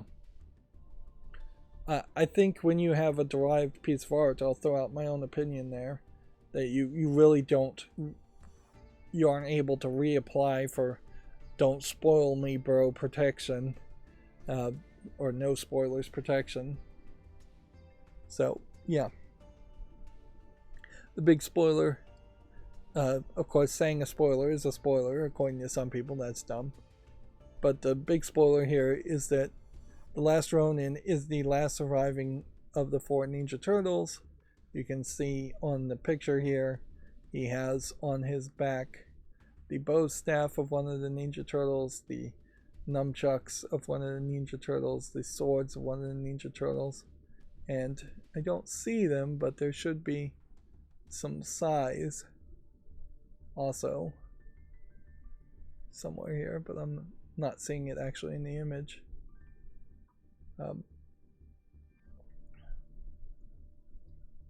But yeah, the spoiler is which of the Ninja Turtles was the last surviving one, and you could inherently swap it out to be any of the 4 Ninja Turtles, and it really wouldn't change too much. As far as the teaser trailer, I don't really care to watch that. One of the things I've found is that I don't remember why I wasn't swapping to directly connecting my YouTube account to OBS, but as soon as I did that, it just brought up the chat in OBS for YouTube by default. So that'll save me some extra time as far as popping out the window and having the chat. And noticeably, there are plugins for Twitch that also pop up if you connect to Twitch. So there's a real value, perhaps, in like dynamically changing what you're streaming and what game and what category it should be in if you're on Twitch. That is something that is totally missing in the case of YouTube. There is a button that pops up on YouTube where you can change the stream settings and all of that, and I hope that all worked. Otherwise, YouTube is going to try and just give the wrong information and wrong notifications. But as far as when you're streaming, I can't change anything there, so yeah. I don't know, it does kind of feel like there is a possibility here where I could directly stream to YouTube all the games as I'm pre-recording it. But I don't see real value in doing that. That would just be a problem. Like on Twitch, nobody gives, as far as I know, there's really not a lot of notifications that come out on Twitch, and if there are notifications, it's probably not limited to 3 like YouTube is. So the idea of me pre-recording footage and making an episode and then making another episode, then making a 3rd or 4th episode would almost certainly mean that by the time I hit the 4th or 5th episode, notifications wouldn't go out. And then inherently the stream quality of these videos is going to be worse. So I really am just going to be streaming to Twitch to be able to upload videos to Twitch to put up better quality videos, as reruns. At least that's my thought pattern. I'm definitely open to suggestions too. Um, People have said, "Have you checked out Twitch?" And I've looked at it before, but I've not put a lot of thought into it. And I still would definitely dismiss Twitch based on just my feeling around it and the amount of work they probably want you to put into it to make it successful. But I do need a backup upload place. And I don't really want to trust Facebook to be the main backup upload. Although Facebook may very well be the third place that videos get uploaded to.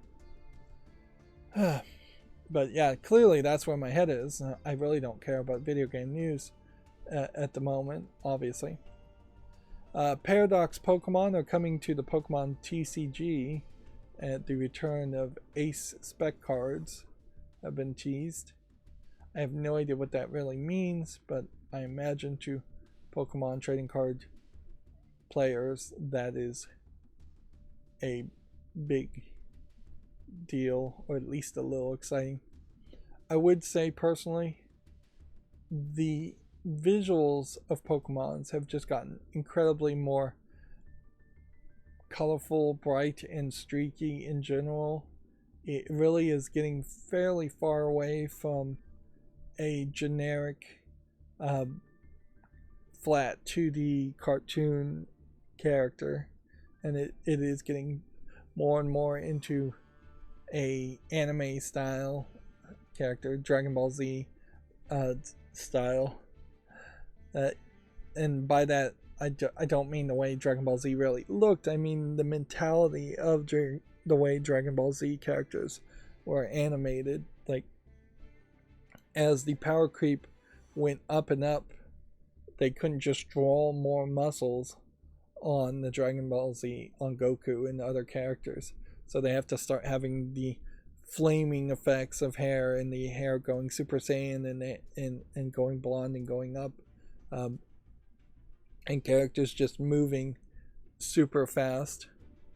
Ultra Instinct type, I think, is one of the newer moves.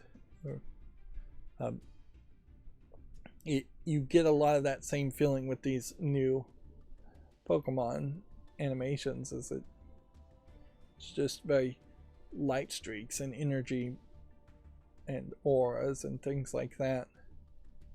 Let's see if we can. Nah, actually it's not. Look at the Pokemon trailer, because YouTube, Nintendo probably wouldn't like that, or Pokemon wouldn't like that. Apparently the Pokemon Company is having conversations, quote unquote, about release schedules and ensuring quality. The company's COO appears to acknowledge recent technical issues.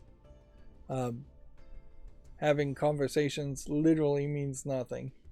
Just means they haven't company-wide banned the discussion of talking about release schedules and ensuring quality.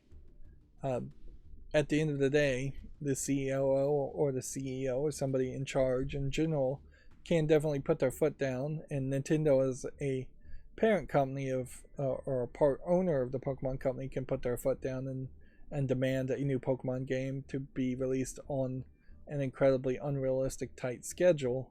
And almost certainly that is what's happening here, if I was to guess, is that Nintendo demands Pokemon games when they demand Pokemon games, and they don't really care about quality. And inherently kids don't obviously care about quality either. Like, there was no major backlash from kids as far as Pokemon games go.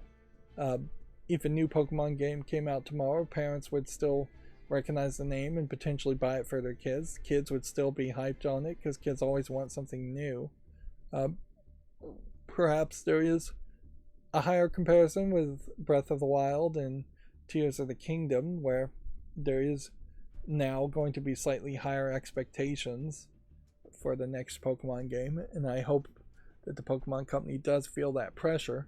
Inherently, I question whether the Pokemon Company actually has the skill to make 3D Pokemon games in general, and they probably should have just focused on making 2D games that maybe looked visually better that there is a obvious middle step that they skipped over here, where they could have just made 3D models of the characters and shifted from characters talking to other characters in 3D, and then the actual gameplay could have still been just a very nicely polished 2D element as far as walking around a top-down open world section.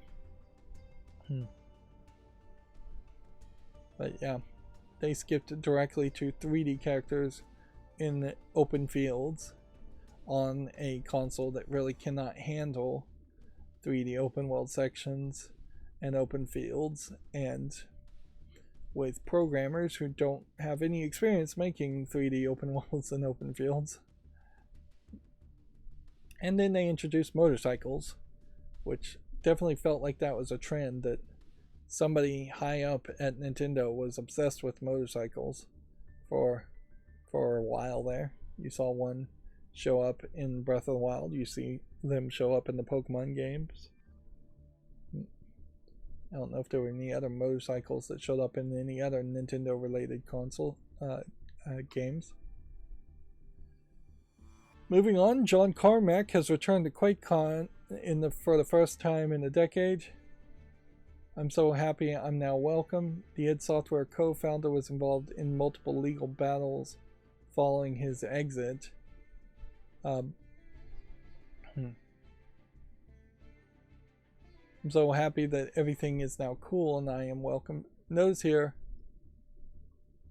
that this is a great example of deceptive journalism, the kind of journalism that really should get people like Video Games Chronicle in trouble, is that they have put a direct quote, quotation mark here, quotation mark, I'm so happy I'm now welcome, when it should have been, quote, I'm so happy, in quotes, ... I'm now welcome. Or you rephrase that to say, John Carmack feels happy and welcome as he returns to QuakeCon for the first time in a decade, and you just don't use the quotes, because the actual quote, they even admit it, is, quote, he was, quote, so happy that everything is cool now, and I am welcome, end quote. So they've completely rephrased the quote there. And I will point out here, whether it's double quotation marks or single quotation marks does not mean anything at all. That is just a style thing. Theoretically, you're supposed to use single quotation marks, but it's easier to read to use double quotation marks first. You would use single quotation marks first, then you would use double quotation marks inside of that. And theoretically, if you needed to do a quote inside of a quote inside of a quote, you would do 3 single quotation marks after that point.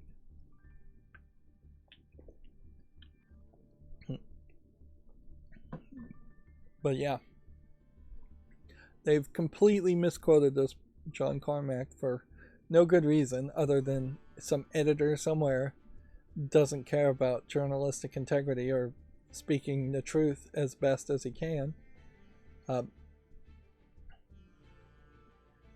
Anyways, John Carmack quit id Software and joined Oculus VR in 2013, claiming that his departure was because Bethesda's parent company ZeniMax would not agree to let games he was working on appear on virtual reality headsets, which almost certainly was the case. And then, if I recall correctly, ZeniMax started to sue Oculus, parent company Facebook, claiming that Oculus stole its virtual reality property. So ZeniMax claims that it has some virtual reality intellectual property which has not come to full fruition in years. ZeniMax, Bethesda, not releasing any kind of like Oculus devices, like, and then They were specifically suing Carmack, saying that he stole intellectual property and took it to Oculus. Um,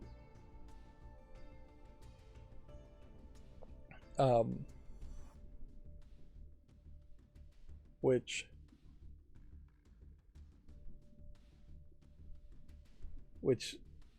obviously a trial jury absolved him of any liability of it.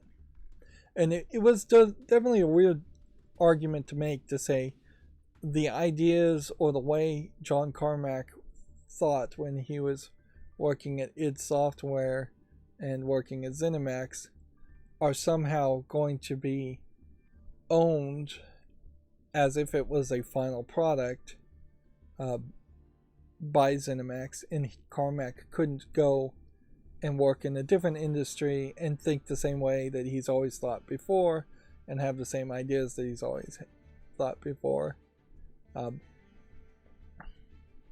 So effectively, this was ZeniMax trying to enforce the idea of a non-compete and ruin him, and make it so he could not work in a different industry with Oculus and VR, or use any of the intelligence that was in his brain. Which inherently, this highlights a problem, in my opinion, with the idea of corporations owning the final products of any worker, when really the creative output, the work of a worker, should probably be owned in part by, no, it really should be owned in whole by the employee themselves. It's a very high level creative process for Carmack making VR headsets, but inherently, if you are just a news journalist and you're writing an article, you probably should own the rights and the copyright to those articles. And then by working for the employee, they should be at most paying you for a license to the creative work. That's exactly how a big corporation would do it. They would say, we absolutely own all the creative works, we only license things out. Well, what's good for the goose is good for the gander. Carmack's work should probably belong to him, including all the games he's made at id Software, and he should simply have licensed it to id Software. The lawsuit, which was already fairly dirty, got even more contentious after that lawsuit, because then he sued ZeniMax in 2017 because they apparently didn't owe him they owed him $22 million for the purchase of id Software, which, if anything, that highlights how ZeniMax in 2017 was, or before 2017, was acquiring companies more than making games themselves, which that still has very much been the case, is that ZeniMax has been kind of intellectually bankrupt as far as new ideas and ineffective in making old ideas. They still have yet to put out a Skyrim game. So remember, all of these lawsuits are happening in between the original release of Skyrim 5 and the release of Starfield, which is yet to happen, let alone the next Elder Scrolls game. Eventually, they reached an agreement that satisfied their obligations to Carmack, which I imagine means they paid him a lot of money, maybe not the full $22 million. Now Carmack is back at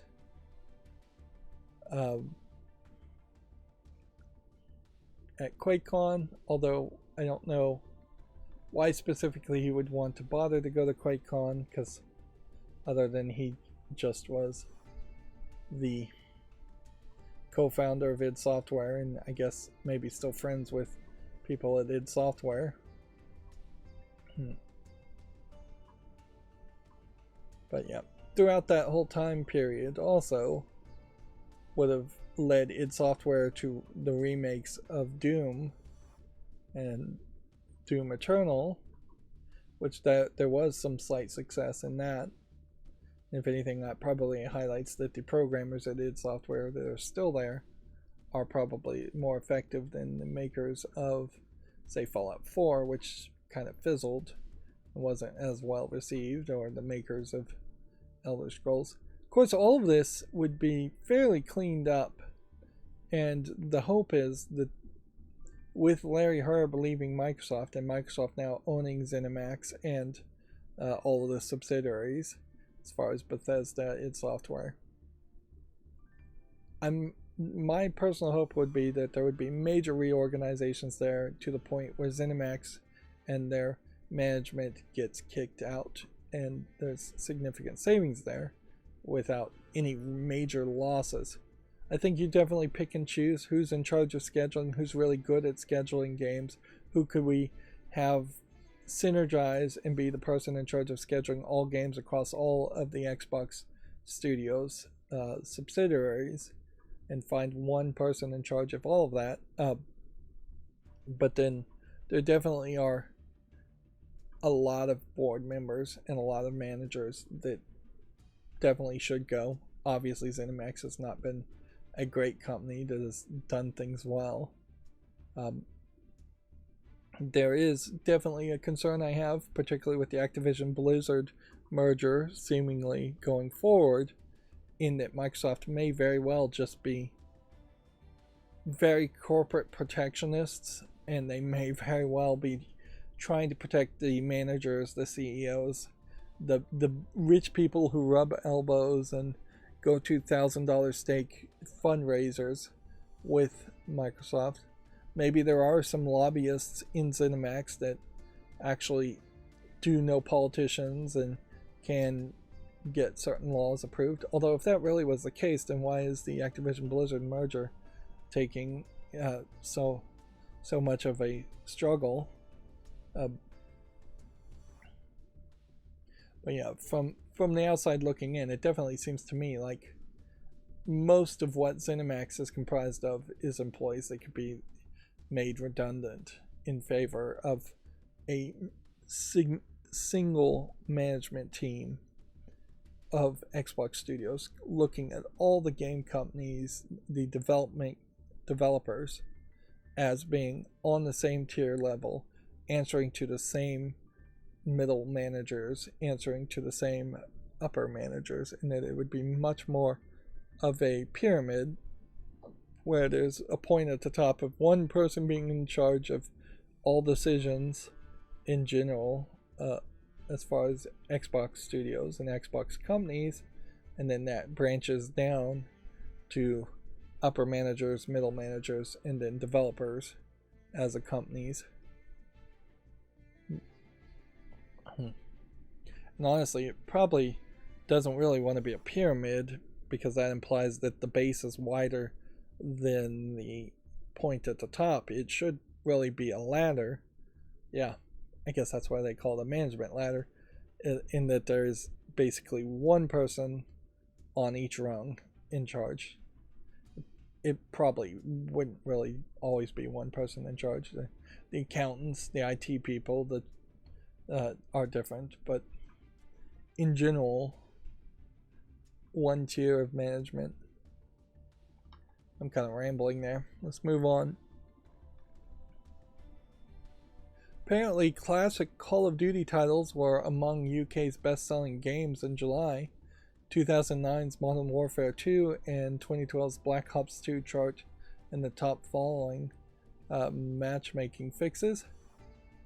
Which, yeah, I guess that probably highlights where the military first-person shooter fans, the people I generally refer to as gamer bros, where they really are, is that they just have that nostalgia. Like, they just want to play Halo 1, Halo 2, Call of Duty, Black Ops 2, Modern Warfare 2.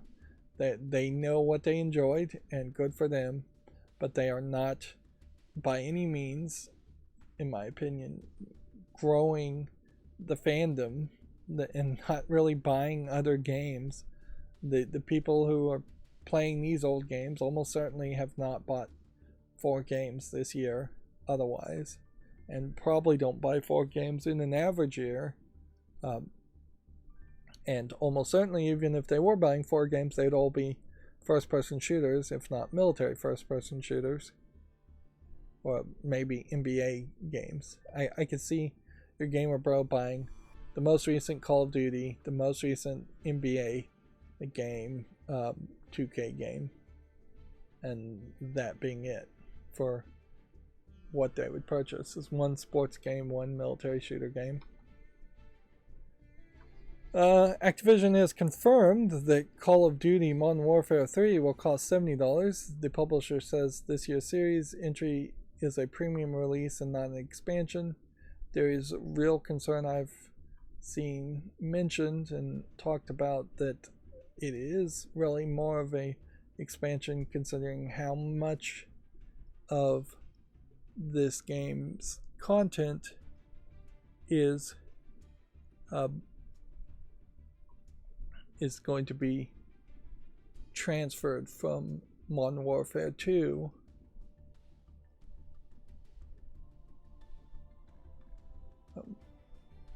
which, yeah, it is almost a catch-22 problem that they've created for themselves, and they deserve to have this problem, in that there's already been a lot of talk and feeling that Modern Warfare 3 is going to let players transfer things they've purchased in the store and skins and things they've earned to Modern Warfare 3, which on one hand will make the player base happy, but it does certainly undercut the argument that Modern Warfare 3 is going to be all new content and amazingly great content to the point where it justifies the $70 price tag.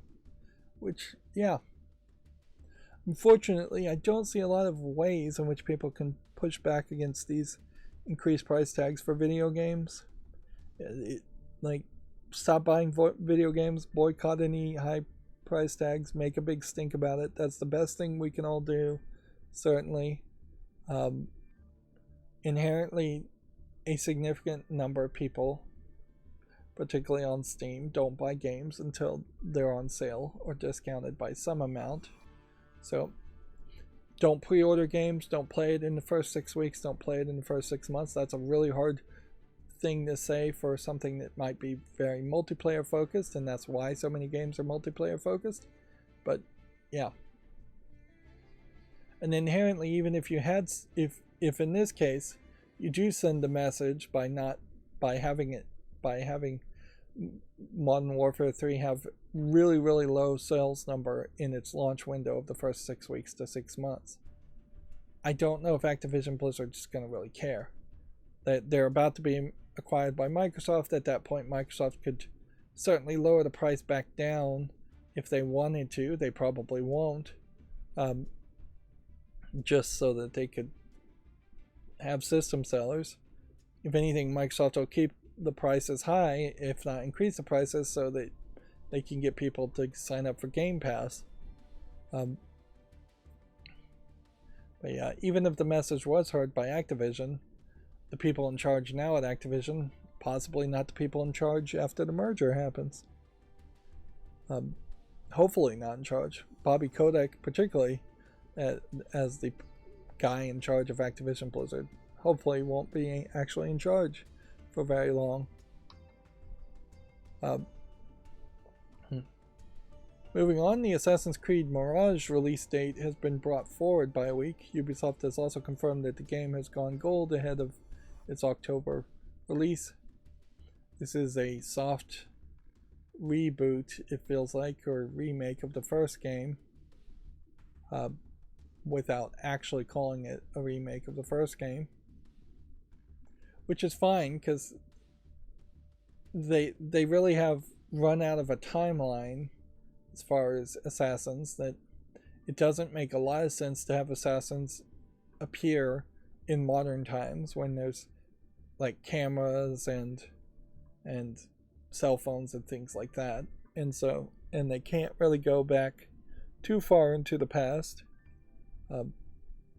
They've gone to Egyptian times, but if you go any further pre-Egyptian times, you're basically making up history at that point, because you're getting to like prehistory things that are not written down. So now they really do have to kind of go in circles and say, let's set something in that ulterior Assassin's Creed era time frame, and they almost certainly will try to have an assassin in the Ezio era time frame, just probably in a different location or a few years apart. It all would make a lot of sense. Theoretically, there almost certainly has to be many unbroken chains of assassins who had kids and raised the kids to be assassins, or who recruited other assassins. Otherwise, the assassins group would not exist. They would have just been forgotten about. It perhaps waters down the importance of individual assassins if you have too many of them. But yeah, they definitely could have remade and made Mirage, or a game like Mirage, after like Black Flag even. After Syndicate, one of the major failures after Black Flag, rebooting would have made some sense. And they kind of did with Origins, but then Origins rebooted it into being a completely different game, and so now we're effectively on a second reboot where they're trying to get back to the core conceit of an Assassin's Creed game, or at least I hope that's the case. I hope it isn't just an RPG game in disguise.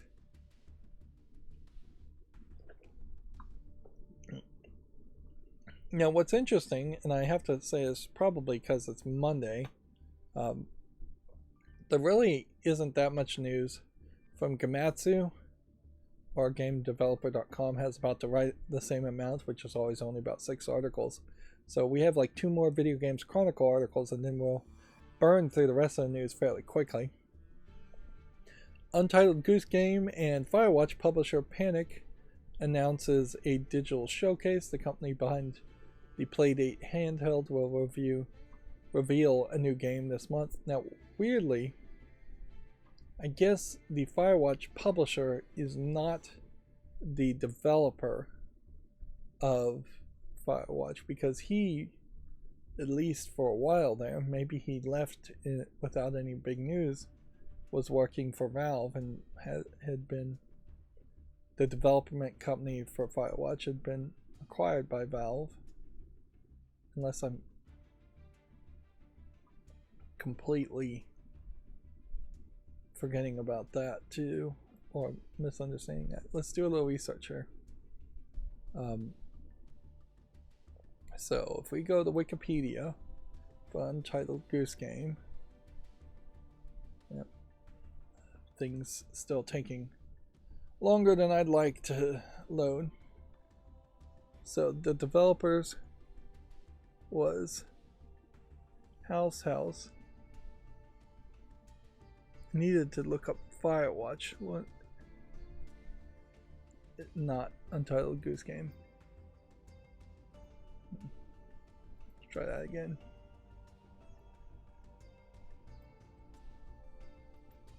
Firewatch is a different developer. Okay. Campo Santo was the developer, of Firewatch. And in 2018, the company was acquired by Valve, and so now it's a subsidiary. I know one of these guys, probably one of these guys, or somebody at Campo Santo, threatened to DMCA strike PewDiePie for a really dumb reason, and tried to white knight some idea, and it didn't go well for him, and basically got Campo Santo and Firewatch blacklisted from me, because I'm not going to cover a game that potentially is going to be DMCA'd. Although, in all fairness, at this point, if I did want to play Firewatch, I'm probably safe, because they never did actually DMCA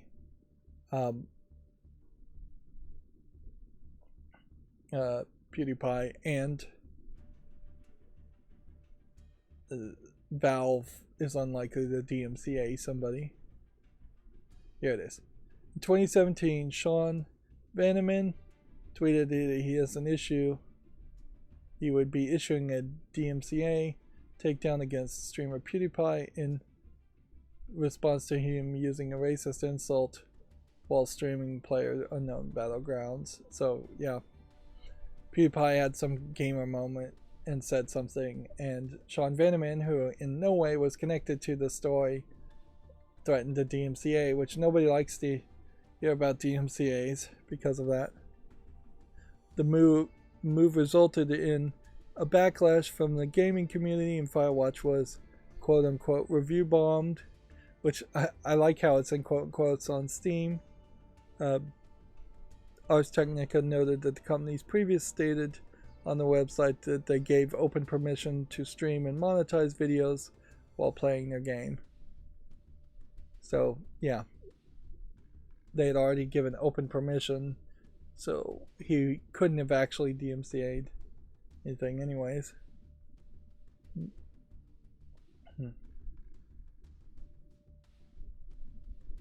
Interesting.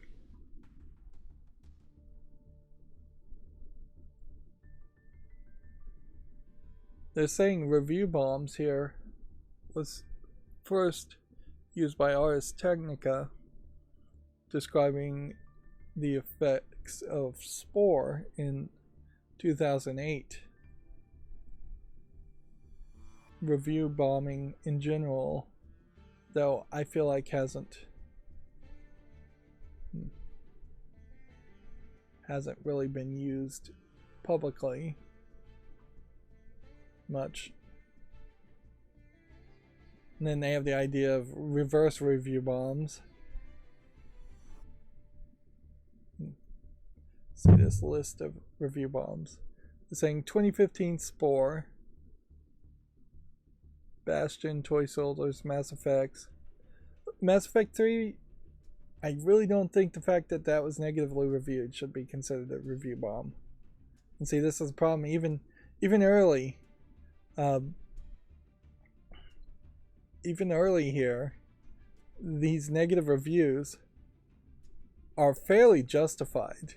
Like, Spore was a broken game, as far as I recall. I didn't actually play it, but people were not happy about it. Bastion, I don't know why people would have been unhappy with Bastion. Toy Soldiers Cold War was a broken game. Mass Effect 3's ending legitimately hurt the experience of a lot of people. Titan Souls was review bombed because of Total Biscuit.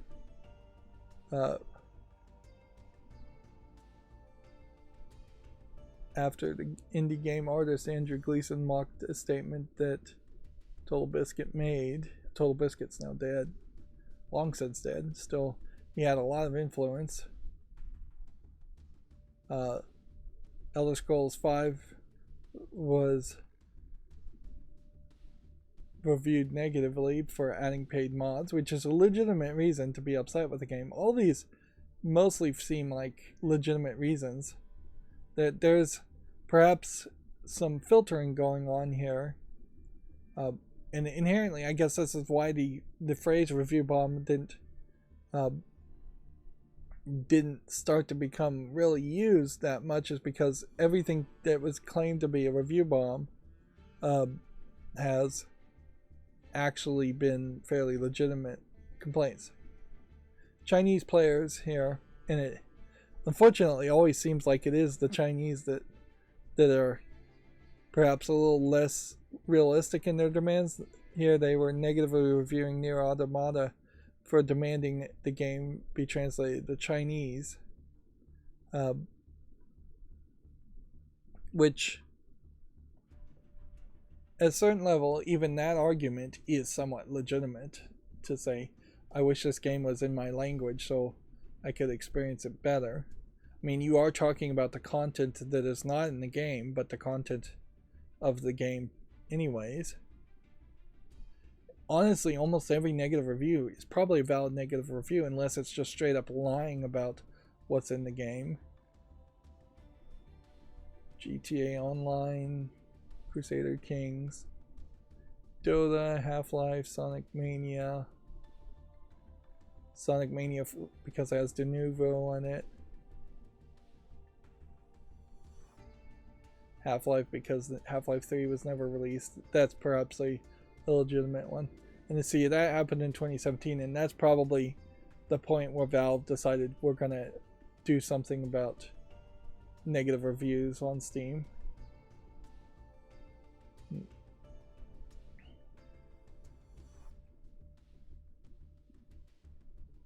But see, it's not until 2019 in the game of Devotion that Valve really did do something. And arguably,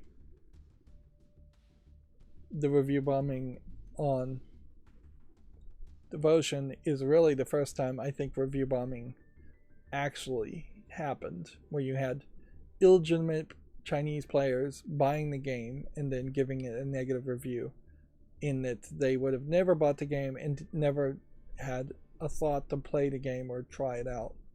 Whereas almost every other of these claimed review bombs in the past were from legitimate players who wanted to buy the game and wanted to enjoy it. Even in the case of the Nier Automata things, I feel like the Chinese players probably did give Nier Automata a chance, but maybe they didn't. So inherently, too, and I don't want to just come off as anti-Chinese, but it does feel like the Chinese people in general are just more willing to review bomb / express dissatisfaction over things that are unrealistic demands, things that were never promised. Chinese language in Nier Automata was probably never promised, so if it had been promised, it would be a different situation. Inherently, around the world, Chinese people are considered rude compared to like mainland Chinese people are considered rude compared to anybody else, because there in part are so many people in China, and you just have to be rude to get from point A to point B. You have to bump into people, you have to push them out of the way, you don't have time to talk to them, you don't have to have time to say excuse me. And that culturally has created a culture of manners just not being a thing in China. So when you have a culture like that, being online, it complaints for illegitimate reasons. And I'd say the Devotion complaints are somewhat illegitimate too, because they never would have bought that game and played it if it weren't for the fact that they were going to review it negatively, which is not the situation for pretty much any of these other games.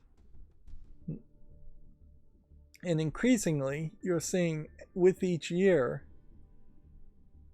particularly after 2019 Devotion, you start to see more and more games being claimed to be review bombed, which is like Fire Emblem Three Houses, the complaint there for I don't even know reason. It doesn't even say. It says Astral Chain and Fire Emblem Three Houses were review bombed on Metacritic. For what reasons? I don't know. I think maybe Three Houses wouldn't let you marry the same gender, which locked you out from some of the romance sections, or it did let you marry the same gender and people were upset about that. Probably it wouldn't let you. Astral Chain, if I were to guess, was just a bad game. Gears 5, again, China, when it was pulled from sale by the developer in that region. There's some LGBTQ plus pride flags in Gear 5, or used as decals, and that may have been the reason why it was thing. And inherently, if that was the reason that the Chinese government forced the game from being the game to be pulled in China, then the Chinese people are being upset at the wrong people. They're not Gears 5. Gears 5 overall was a pretty decent game.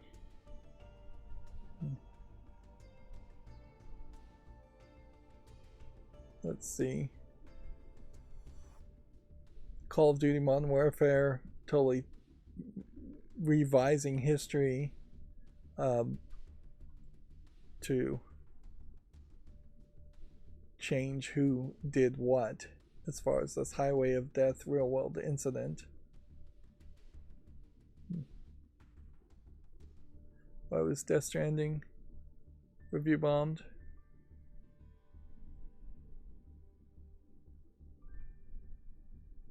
Players disappointed in the game, which was widely anticipated. So in this case, it's not even really a review bomb. Death Stranding had some high reviews and negative reviews. And the negative reviews is that Death Stranding was overhyped and people were disappointed with what they got. Pokemon Shield and Sword, they're claiming was review bombed because it excluded Pokemon from the previous series, which those are legitimate complaints. Man, there's really only a couple of examples here that they can point to. But also, just look at the number of 2020 things that claim to be review bombed. The numbers of games using this as an excuse is just going up and up and up. Here, Blue Archive was review bombed on Google Play due to a scene depicting nudity being cropped in the global version of the game.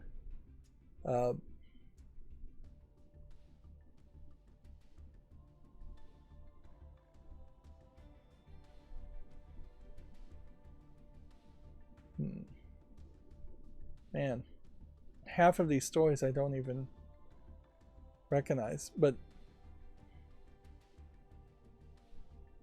here in this year alone, apparently War Thunder was review bombed into recent controversial economic changes in the game. The game's developer quickly reverted the economic changes, announcing the revision of the economy for mid-summer 2023 and issuing an apology. Skullgirls was review bombed for adding censorship to a 10-year-old game, censoring panty shots of the teenage character Felia and removing a scene of police brutality against black character Big Band, editing out some Nazi symbolism. And then Overwatch 2 is the most recent one. They're saying it's the worst rated video game on the platform in 48 hours. Many reviews about the cancellation of promised content, abundance of microtransactions, the sexual harassment of female employees of Activision Blizzard, or the shutdown of the original game. I didn't realize that Overwatch 1 had been completely shut down. I thought you could still play it. Several joke reviews were also created to promote Team Fortress 2, and the most helpful review on the platform was one declaring Overwatch porn to be better than the game itself. Now, the way Wikipedia works, eventually this section will probably get narrowed down to be fewer sentences with less details, to the point where you'll potentially have just the blanket statement of facts with a reference to each blanket statement of facts instead of more detailed commentary. But notice that each one of these sentences has some source that they are referring to as far as footnotes. But yeah, again, is this really a review bomb though? Like, they promised something and then they didn't deliver. That's very different from Nier Automata potentially never promising Chinese language support. They added microtransactions. That's an actual element of the game that consumers should be warned away from. I would say the sexual harassment of female employees is a little bit iffy because it doesn't have anything really to do with the content of the game per se. Um, so if that was the only reason, maybe then I'd lean more to believing it really was just a review bomb. And then the original shutdown of the original game is relevant, certainly, because it speaks to how long the um, the game's longevity for Overwatch 2 really would be. So, yeah, in my mind, the definition of a review bomb would definitely be illegitimate complaints, and of what looked like about 30 claimed review bombs on Wikipedia, I think about 2 of them are legitimate review bombs. Then, if I was just to scroll down to film, I really don't care too much about films. Most people would say the 2016 Ghostbusters, we labeled as Answer the Call later, when it was re-released, was a terrible movie. And yeah, you can see in this, there's an Indian film called Gunday, which nobody's ever heard of. There's Saving Christmas, which I think is actually a terrible movie. There's Ghostbusters. There's Captain Marvel, which was a terrible movie. The Promise, I've never heard of. Star Wars sequel trilogy, The Last Jedi, which in retrospect I think with every new Star Wars movie the previous ones look better and better, but I'd say The Last Jedi was a pretty awful movie. In fact, the whole sequel trilogy was pretty awful. A movie called Music. And then they're saying the live action Little Mermaid, which noticeably they are kind of skipping over, even claiming that the previous Disney live action remakes weren't also negatively reviewed, because they definitely were. The Lion King remake, not positively received either. But look at this, you're going from 2014 compared to 2015 and before to all the way to 2023, and in film that's just not a phrase that they're actually using. There's 6 movies they're claiming are being review bombed. Perhaps that is in part because Rotten Tomatoes is such a corrupt website as far as reviewing games. Television, even less here. They're claiming the Batwoman CW TV series, which was terrible, was review bombed. That the Lord of the Rings of Power was review bombed. Which, yeah, this is just the default response for bad content. Really, Rings of Power doesn't have really any defenders. HBO's Watchmen series potentially I guess they felt the comic character Rorschach was being disrespected, and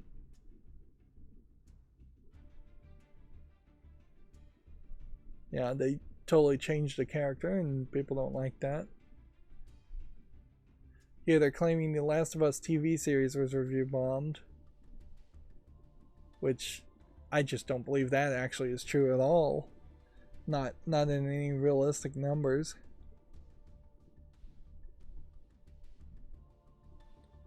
He is perhaps one of the most legitimate review bombs, is the Google Classroom app being review bombed.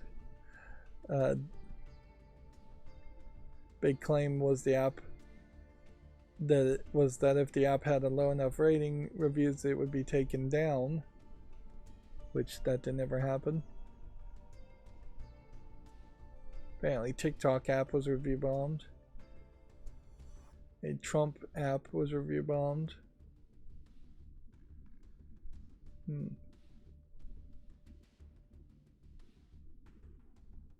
Robinhood was review bombed for kind of a legitimate reasons, because they weren't honoring their legal requirements as far as day trading. Um, and they were doing some shady things that I think they got away with. And then ZXing scanner. That's one app I use. It was review bombed on Google Play, who mistook it for another forked barcode scanner app, which added malware in a recent update that had been discovered by Malwarebytes. The review bombing occurred after Google had removed the infected app. The original ZXY app has not been updated since February 2019.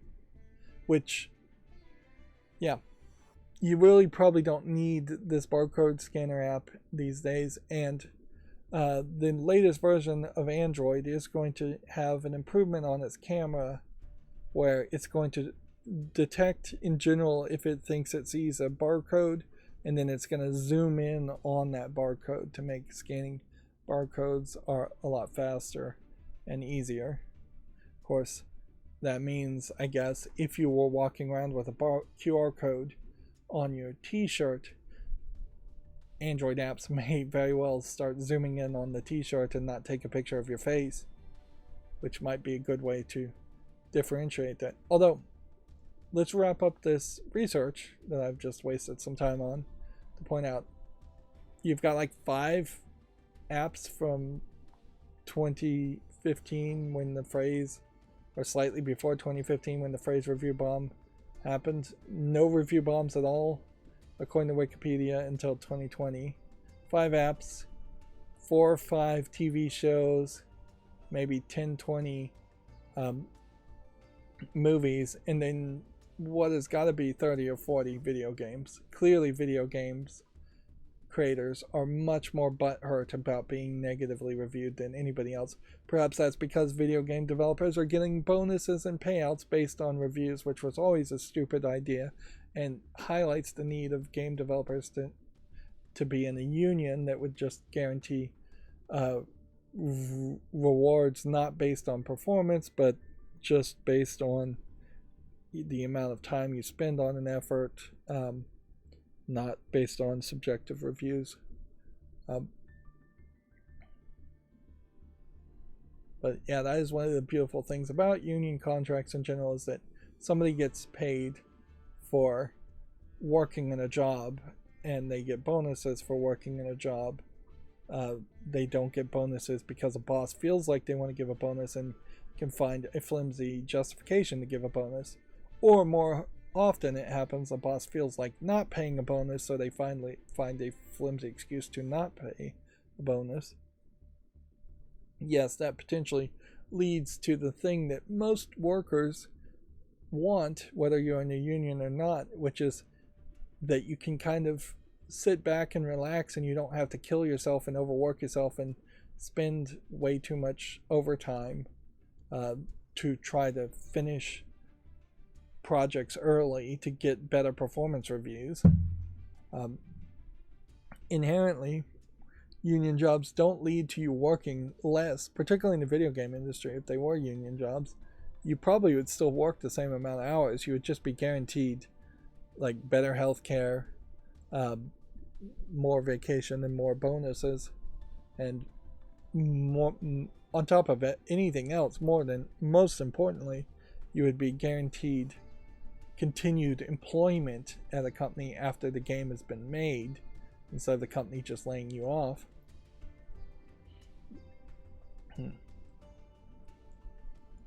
So yeah, that was a long diversion, and it really has nothing to do with the story.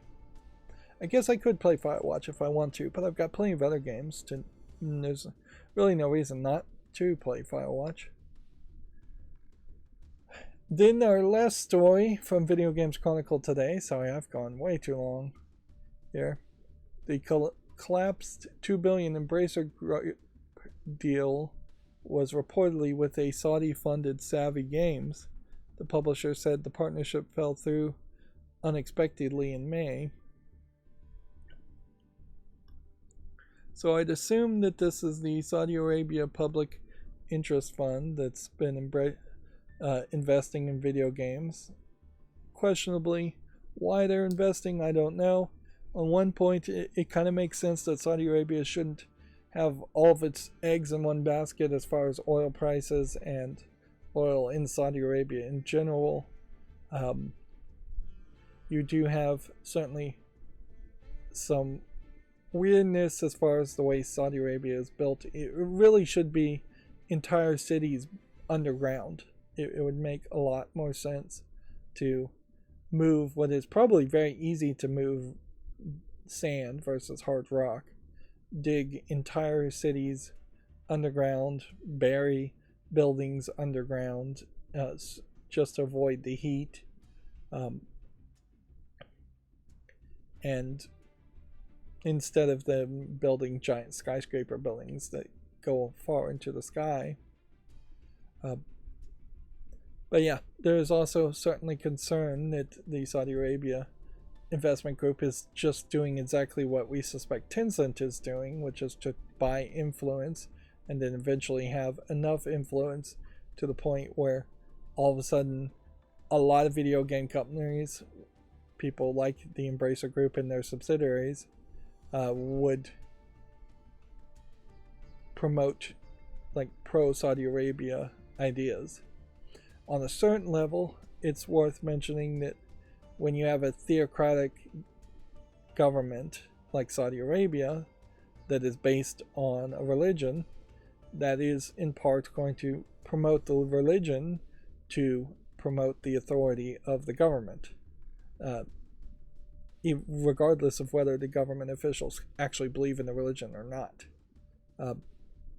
There are definitely, to use a better example, as a United States citizen, there are definitely politicians that promote Christianity as a way of implying that the United States authority is derived through Christianity, and thus the government employees have even more authority and justification that they should have their authority through a religion.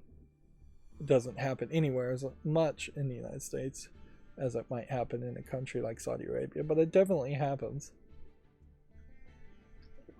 The UK, same thing. It's like, at the core of it, they may try to ignore the fact or dance around the fact, but the royal family's claim to being a royal family is that they were handpicked by God and ordained by some pope a long time ago to be the ruling leaders of the UK for all eternity based on bloodline.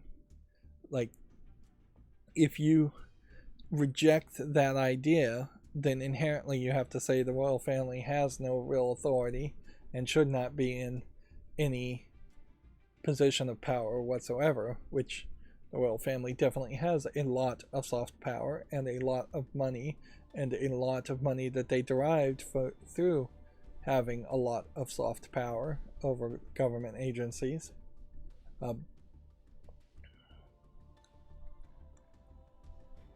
But yeah, to get back to this, apparently Savvy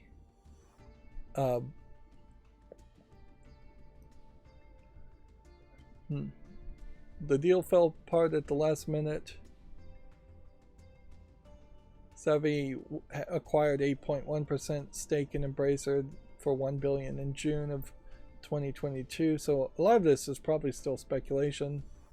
The Swedish company owns the entertainment rights for the Lord of the Rings, as well as the popular gaming franchise Tomb Raider and Borderlands, and noticeably, none of those are actually owned by THQ Nordic, the company that was originally Embracer Group.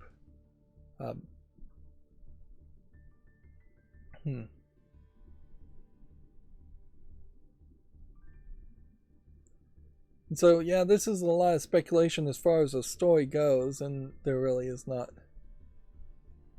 much more that you can say here.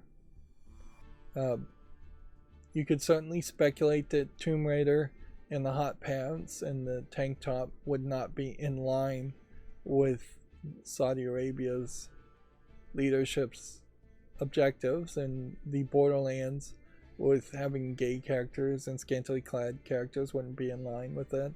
But you really can't make too much of an argument around that, because it seems to me like the Public Interest Fund is totally willing to invest in other companies that aren't effectively sticking to strict Islam morals or viewpoints. Lord of the Rings definitely not in line with what you would expect a Muslim to be happy with. So yeah, you could certainly speculate that the types of games might be the problem, but I bet it had zero to do, if I was to guess, with the types of games, and had more to do perhaps with just negotiating the financial amount. It does definitely seem like Embracer Group is willing to sell out and let other companies invest in them, which it doesn't feel like to me that Embracer Group really wants to maintain independence to a level that they wouldn't be acquired or be a subsidiary.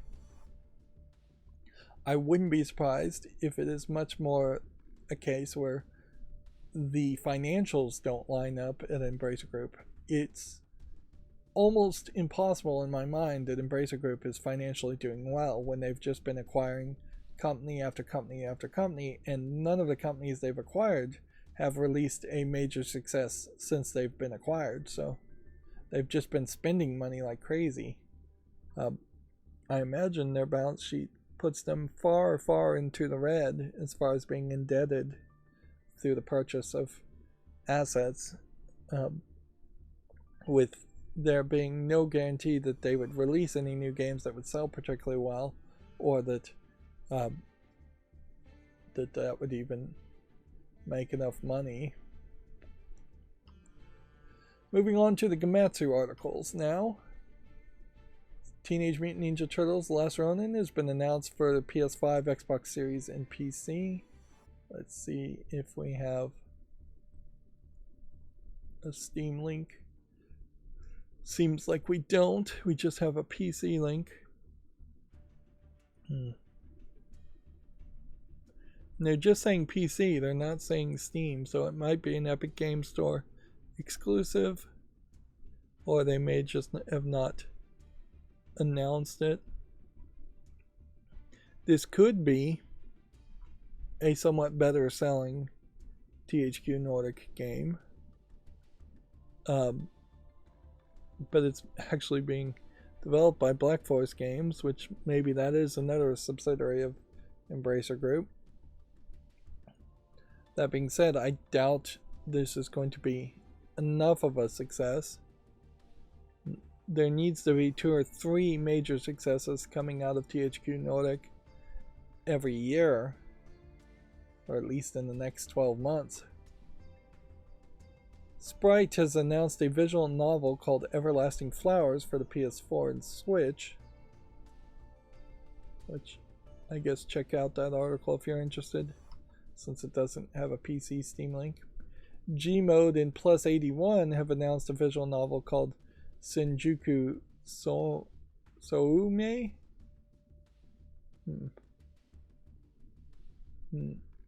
Which, yeah, definitely feels like we're now getting back into more announcements of visual novels, and I think I may need to learn that just next year in particular there's going to be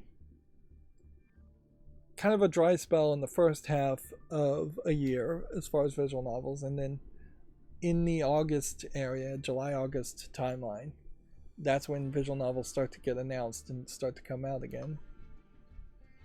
Freedom Planet 2 for the PS4 and 5 and the Xbox One and Series and Switch is going to be published by XC Games.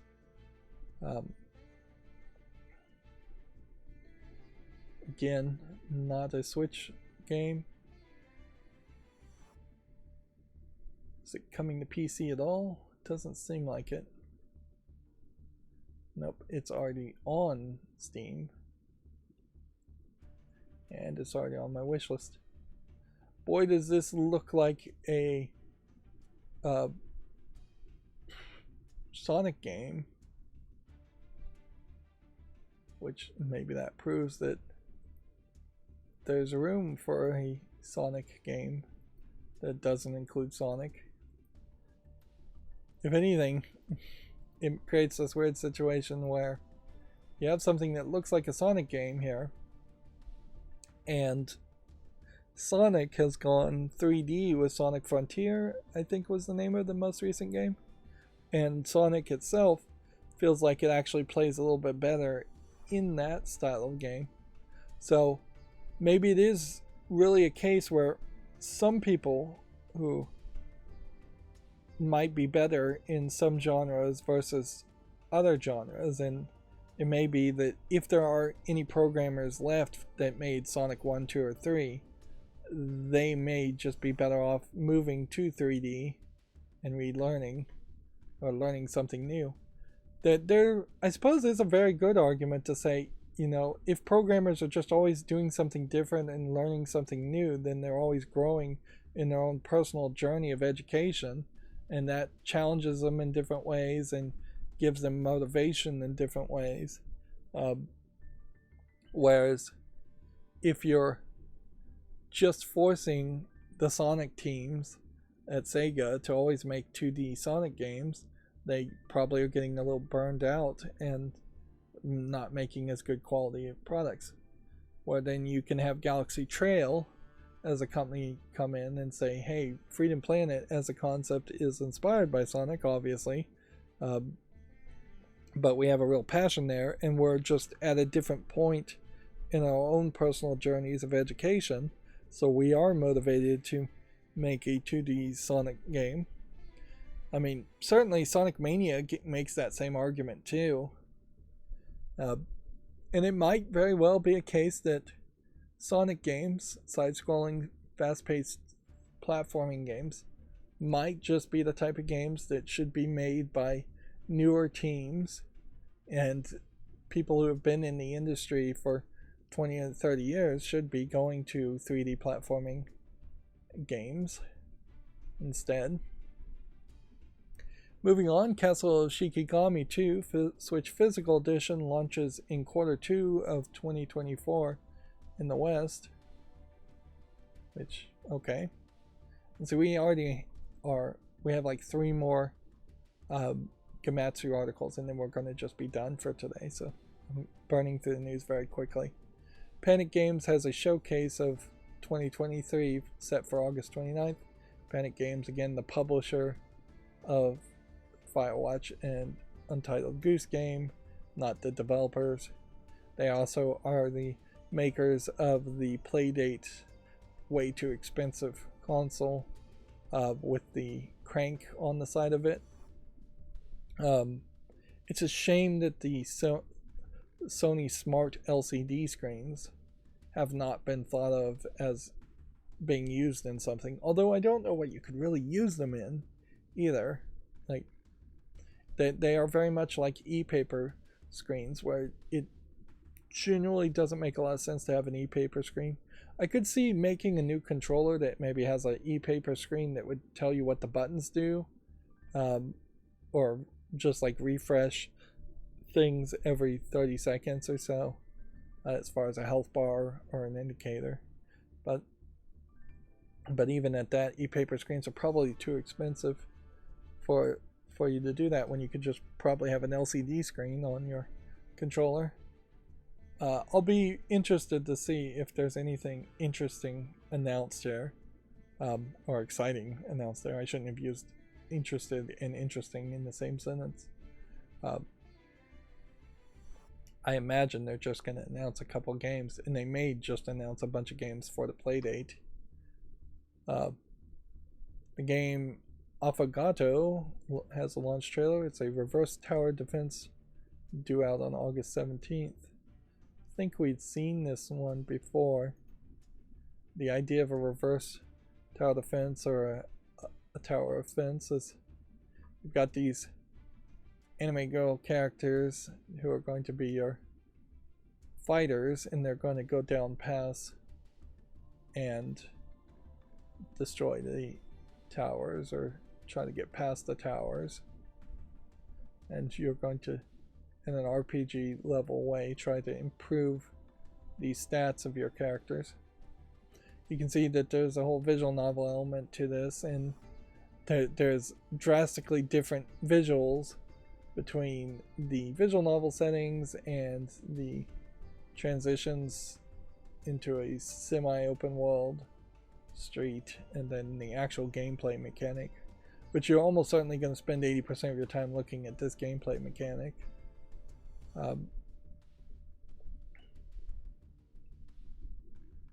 So this is kind of the example, I'd imagine, of a very, very pretty looking game trying to sell a very, very generic looking gameplay mechanic.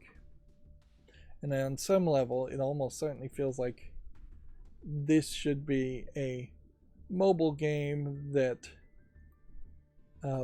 would have characters added as like a live service.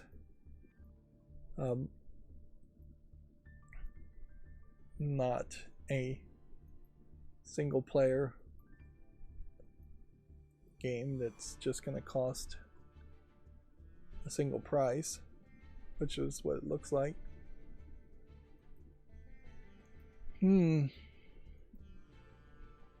Yeah.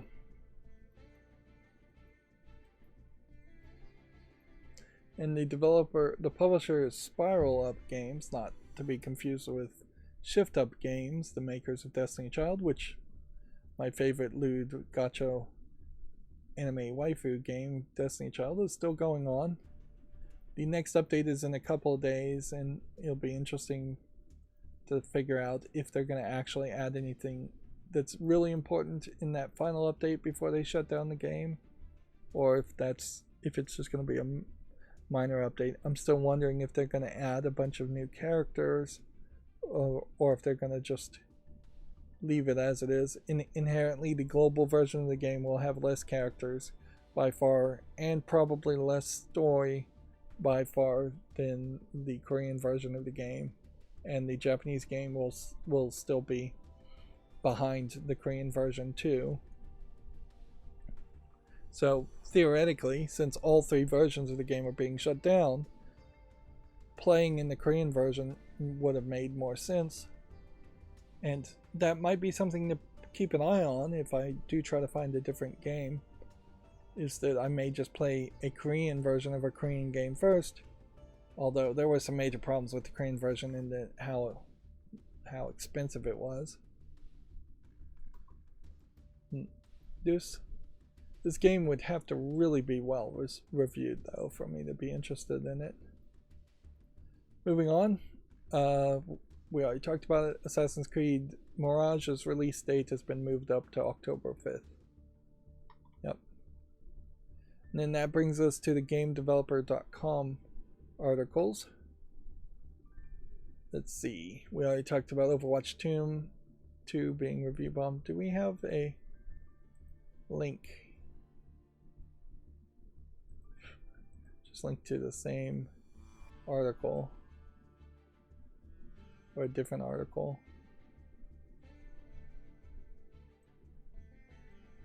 Let's see if we can just find this. Overwatch 2 on Steam. That's what we're looking for. Let's just see where Overwatch 2 is now as of its player base. It is 9% positive with 121,114 reviews, which inherently, the negative connotation around the phrase review bombed, instead of just saying it was negatively reviewed, which half of all games should be negatively reviewed and half of all games should be positively reviewed, and games really should have ratings that are in about the 50% positive level for an average game, and that is part of the problem of the whole review system, and 7 meaning a game is average and 6 meaning a game is not worth playing.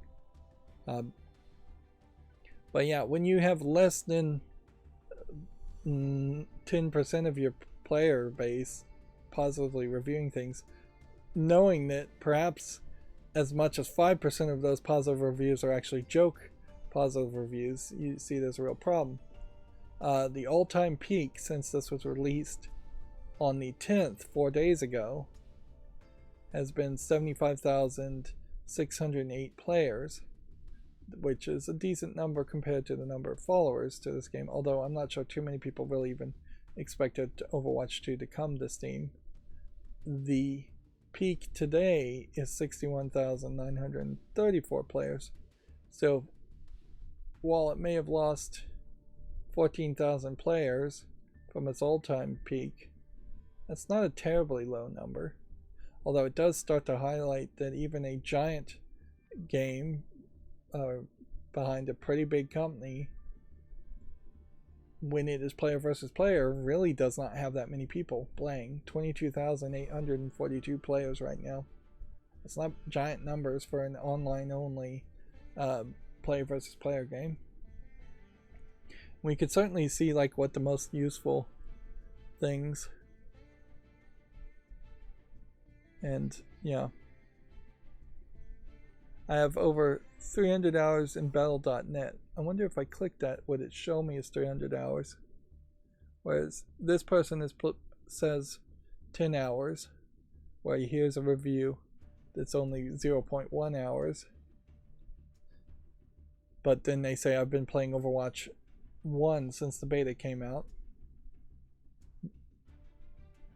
We may see an increased strategy where people are encouraged to play games through other launchers first, and then the release is delayed to Steam to potentially delegitimize complaints. Fortunately, I've not seen any mainstream video game journalists try to make that argument, to say the vast majority of the negative reviews on Steam are done by people who barely played the game, because in this case in particular, that doesn't feel like a valid way to delegitimize a negative review. And I definitely would hope Valve would not take any action or get rid of reviews. We still do not have a timeline chart because the game has been out for only 4 days, but it will be interesting if in a few weeks they did try to say that it's had a significant period of off-topic negative reviews, is what they say. Most of the time to highlight a review bomb. But inherently, if they were going to try and do that, they have to wait until there's a point where it is not negatively reviewed. It's not legitimate for them to say from the launch of the 10th to all points in the future, we're calling that a review bomb that just never ends, and there's never a point in which we're going to legitimately we're going to claim any reviews are legitimate. It's effectively saying some, if you did something like that, it would be the equivalent to saying everybody who voted on election day was actually illegitimate, and let's wait for all of the like military absentee ballots to come in and only count them. Or more often it's the exact opposite. It's all the people who vote by mail early or vote by absentee ballots late that politicians sometimes claim are illegitimate.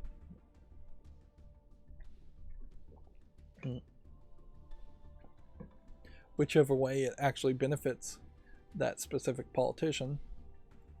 Yeah, Overwatch 2, noticeably not getting better reviewed.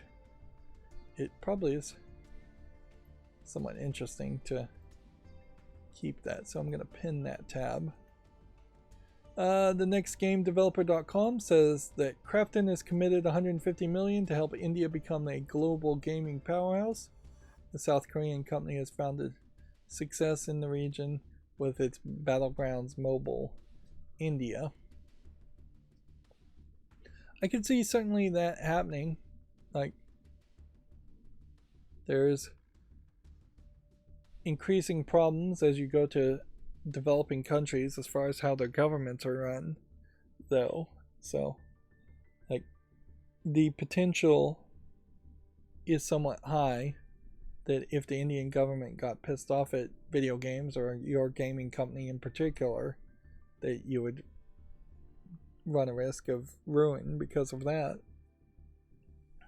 But yeah, there definitely are a lot of English speaking, mathematically focused programmers and scientific type thinking people in India. There are also a lot of independent, poor, uneducated people in India, and there's a kind of wide variety there. But yeah, I could see India becoming the next big place to make video games cheaply. But that's basically the feeling, I think, is you're just looking for a cheap source of labor, which that may be overpassed by just increased automation and artificial intelligence developing code for video games. Yeah, and there are not that many developing countries that have enough infrastructure. They don't have fast enough internets, or they don't have enough power grids to have video game development. The ideas as far as Indian games still will be fairly slow to be developed and made. We're not going to have a Bollywood style video game category where we have terrible video games with just random dance sections, and like everything Bollywood movies are made fun of for. Like that's not going to work for video games, because very quickly then games developed by Indian companies are going to be seen as just close enough to garbage asset flip games that nobody's going to have any desire in playing anything made in India. Let's see. We talked about how Ubisoft appointed the veteran scribe, that's a funny phrase to use, Drew Holmes, as the Far Cry IP director. It feels to me like somebody in charge of Far Cry as an intellectual property is probably a smart idea. He doesn't seem to actually even be really replacing anybody. Like, weirdly, they have not mentioned in any of the 3 news sources talking about this if he was actually replacing somebody else. So there may very well have just not been an IP director before. He worked on Far Cry 5 and Far Cry New Dawn, which those are not particularly the best Far Cries. He was the lead writer and narrative director. He also worked on Bioshock Infinite, Burial at Sea, Saints Row 4, and Red Faction Armageddon. So, yeah. Being a writer at Burial at Sea is fine. It's not like that was the most amazing story. I don't think there really was much writing at all in Saints Row 4, and I don't know if there really was that much story in Red Faction Armageddon. Although, frankly, trying to get a general feel as far as how good of a writer Drew Holmes is doesn't kind of matter, because if he's now a director, he's been put in a position where he really wouldn't be doing the writing unless they're doing something like having a writer in charge of Detective Comics, where, yeah, there have been some writers that have been in charge of DC, and then they've continued to write things. In his role as a director, though, he really shouldn't be writing much. He could have a general conceit or concept, but he needs to have 2 or 3 writers working under him, focusing on making new Far Cry games, which there should probably be 2 or 3 in development at the same time. Apparently, Call of Duty Modern Warfare 3 is also deploying to last-gen consoles. 3 years after the successors hit the market, the PS4 and Xbox One continue to get new releases. like Call of Duty Modern Warfare 3. Yeah, I don't think a lot of people have really embraced the idea that they need a PlayStation 5, or if they have a PlayStation 4 or an Xbox Series X, or if they have an Xbox One. Those consoles are still pretty great if you want to play 1080p games, and it's not really worth the money. And that may be in part why we're seeing increased prices on games, is that the console hardware, which is usually sold at a loss, is probably sold at less of a loss these days, and people just can't afford it anymore. They really did rush out with the Xbox Series and PlayStation 5 anyways.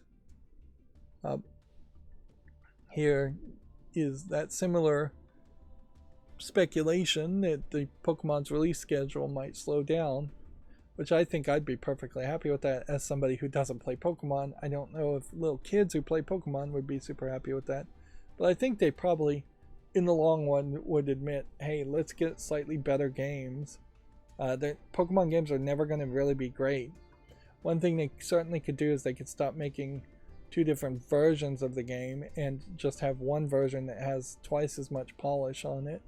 Particularly now that you can just kind of custom make your character, or you should be able to custom make your character in the first place.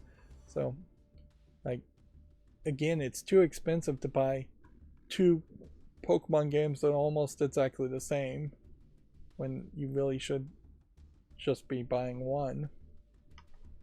That gimmick needs to go away as far as two slightly different Pokemon games.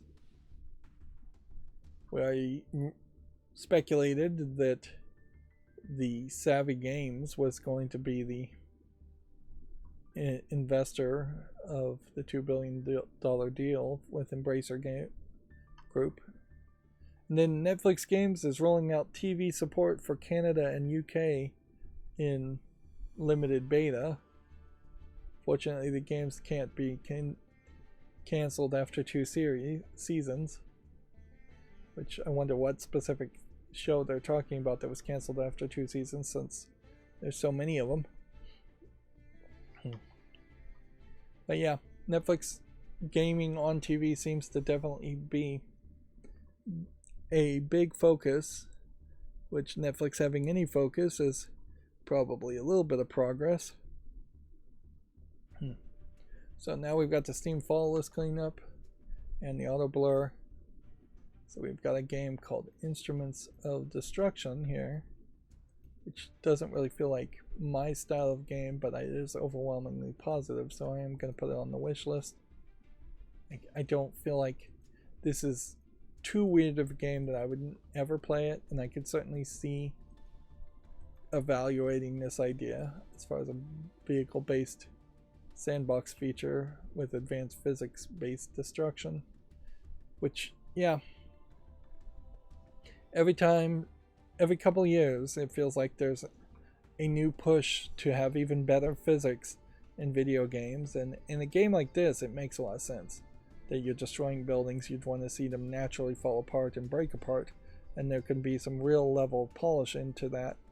But when you get to an actual AAA game, the level of destruction really doesn't need to be that fancy, and an overemphasis in physics in a standard AAA first-person shooter style game just leads to worse writing and worse level design.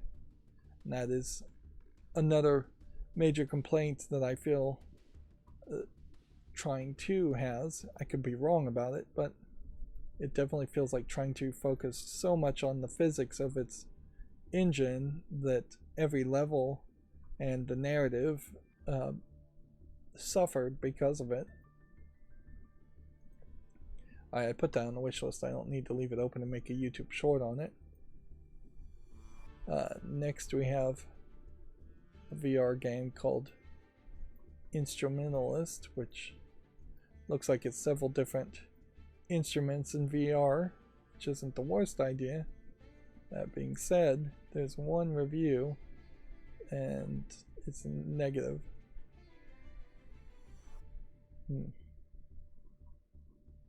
So, looking at the review, looking at the visuals, it definitely seems like this is not polished quite enough. Although there is definitely an argument for a drum set and different instruments in VR, so you don't have to actually own giant instruments in VR. Harps, drums, pianos, all of those. Very expensive and taking a lot of room up. Next, we have a game on the fall list called Instant War. I guess everything will just get sorted out if a game is released, say August 13th, and then I put it on the fall list, and then August 14th I do fall list cleanup and remove it, it fixes itself. If I put something on the fall list on August 13th and I don't see it for a year, I still would probably just remove it at that point. So as long as I'm giving things enough time to at least get 30 reviews or be very negatively reviewed initially and falling to the other metrics as to why something would be removed from the wish list or removed from the fall list or added to the wish list, everything will just eventually work out. Some games will be given more time, other games will be given less time, and then there's just the general hope that you wouldn't remove something from the fall list and then make a YouTube short on it, and I don't think that's really very high of a chance that that would happen. Because like something like this that says it's coming out in Q3 of 2023, I obviously will just wait until it's released before I even start to evaluate it, so it will stay on the fall list. And because it stays on the fall list, I'll know that I've already made a YouTube short on it. There definitely was a point there where I was thinking that maybe I'd just stop making the YouTube shorts. I kind of like them though. Like once I got it all automated, they've kind of grown on me as an idea. I would really hate to see that go away and not work. Here's an example of a game that has no reviews, but it's from October. So we're almost like 8 months now. I think that means I can leave the fall list. It doesn't look particularly exciting. But I could also see YouTube Shorts maybe going to a completely different platform. Although I don't see a reason why it wouldn't also be on YouTube. But yeah. This Insights Maniac Vortex. Let's look at the reviews. I really would have to say I really have to stretch to say yes to this. Interesting. I really didn't want to load. I didn't realize that the pages change like this now. So if you want to see all reviews, you are now seeing all reviews on a separate page. Interesting. Whereas I would have expected that this would have just expanded, show more.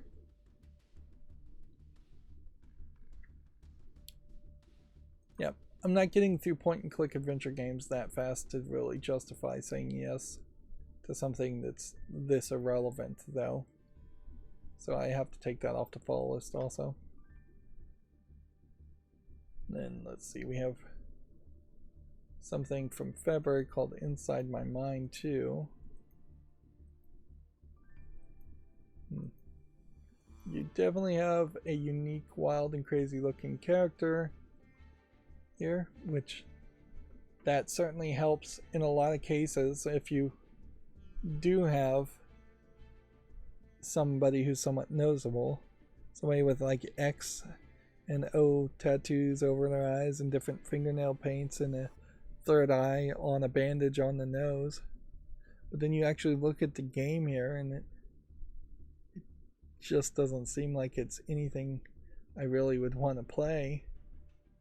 Some very generic, they're calling it a platformer, but I'd almost call it a top-down dodging game.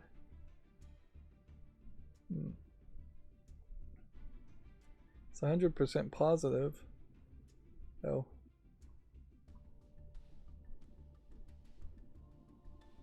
40 levels.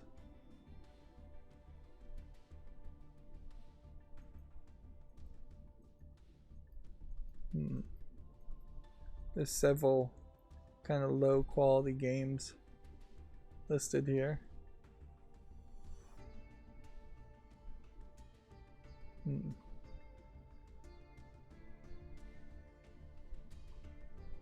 Let's see if this developer has an Inside My Mind 1. Let's see, administrators, mostly positive, positive, positive, positive. Well, weirdly, while these seem like somewhat simplistic puzzles, this guy does seem to be making decent quality games. But I do think I would probably have to say no to it. There's just not enough quality here. And you can see this old game from 2023, April, Inside My Mind 1, April 13th, 2023. He's putting out a lot of games fairly quickly. His oldest game was from 2019.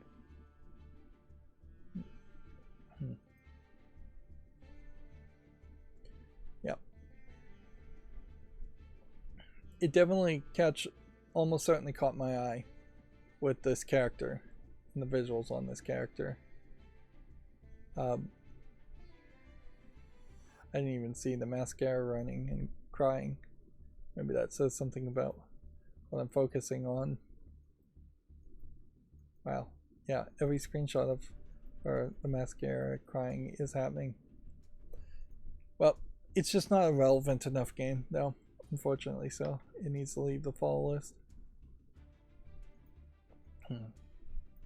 Insect Adventure from 2021 probably has that same relevancy issue, just not 30 user reviews. I wouldn't say that this looks terrible. It's not, doesn't look amazing, but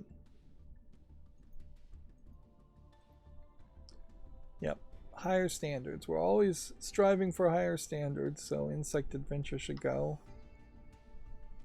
Then we have Inquisitor Heart and Soul, which is still early access,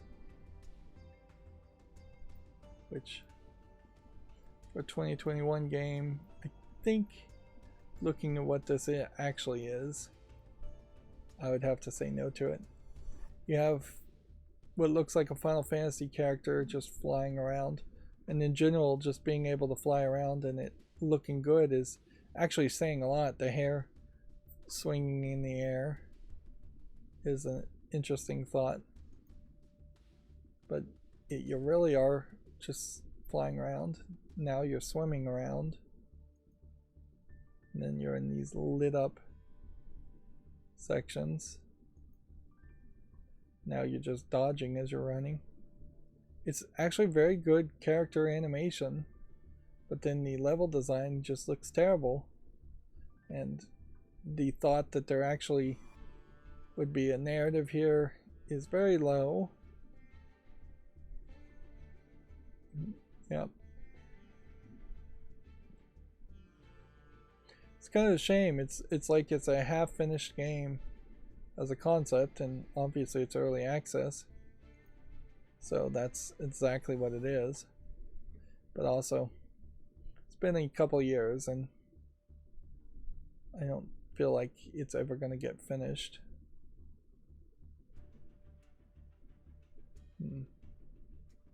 So I'm going to take it off the follow list. And then we've got a game called Input 6, which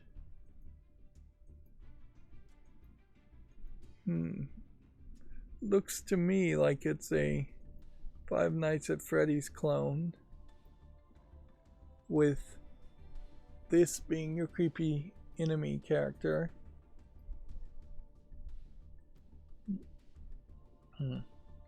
Short, fast-paced, first-person horror game. Search through the abandoned robot factory, avoiding malfunctioning robots by instantly switching between playing in separate sections of the facility. Figure out what led to the company's collapse. Be quick, you don't have much time.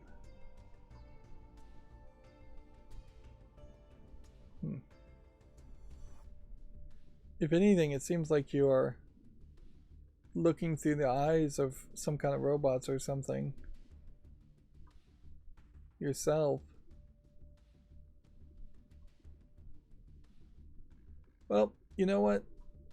This has never really gone on sale, but I'll put it on the wish list. It does meet the requirements. It doesn't really feel like this style of game I'd play unless I was just going to try and play a bunch of Five Nights at Freddy's games. I question heavily whether I ever would play Five Nights at Freddy's games. Almost certainly the malfunctioning robots are the reason that the company went out of business. That would make too much sense. Here we have a game called Inner Ashes, which looks like it might be a puzzle adventure game. It is 100% positive with 24 reviews, and it came out June 29th. I think it probably wouldn't hurt to just go ahead and put this on the wish list too, and make a bit of an exception.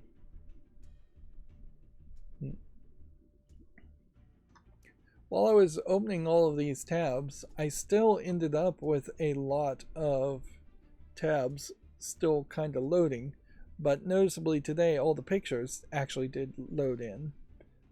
So I'm still not 100% sure if it just needs more delay. It doesn't seem like it really is just more delay though.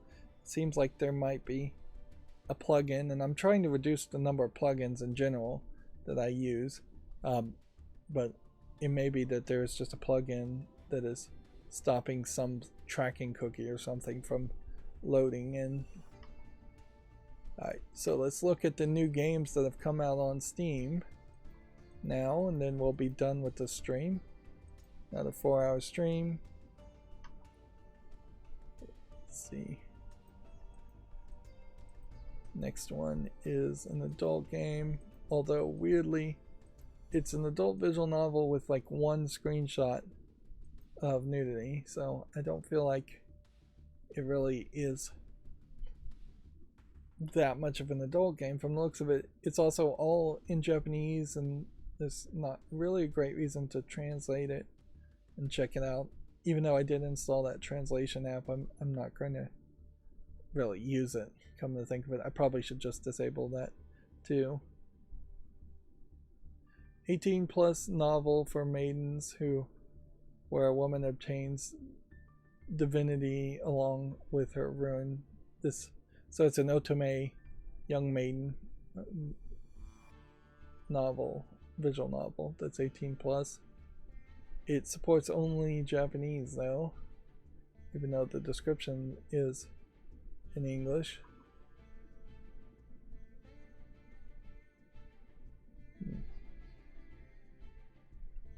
So it's the trope of a lady falling in love with a serial killer. The backgrounds actually don't look particularly great. There seems to be really only 2 characters. They're drawn pretty well. The lady perhaps has too large of cleavage, but yeah. I can't even really tell you the name because it's all Japanese, so you know what I should have done is just said next game is an adult visual novel, but it's all in Japanese, so there's no point in even talking about it unless I'm going to translate it. This next game, Chains of Goddess, looks like it's a fighting game, although weirdly there is this screenshot of a creature in chains, which would almost make me think that there was perhaps some adult content in it, but there's no indication of that.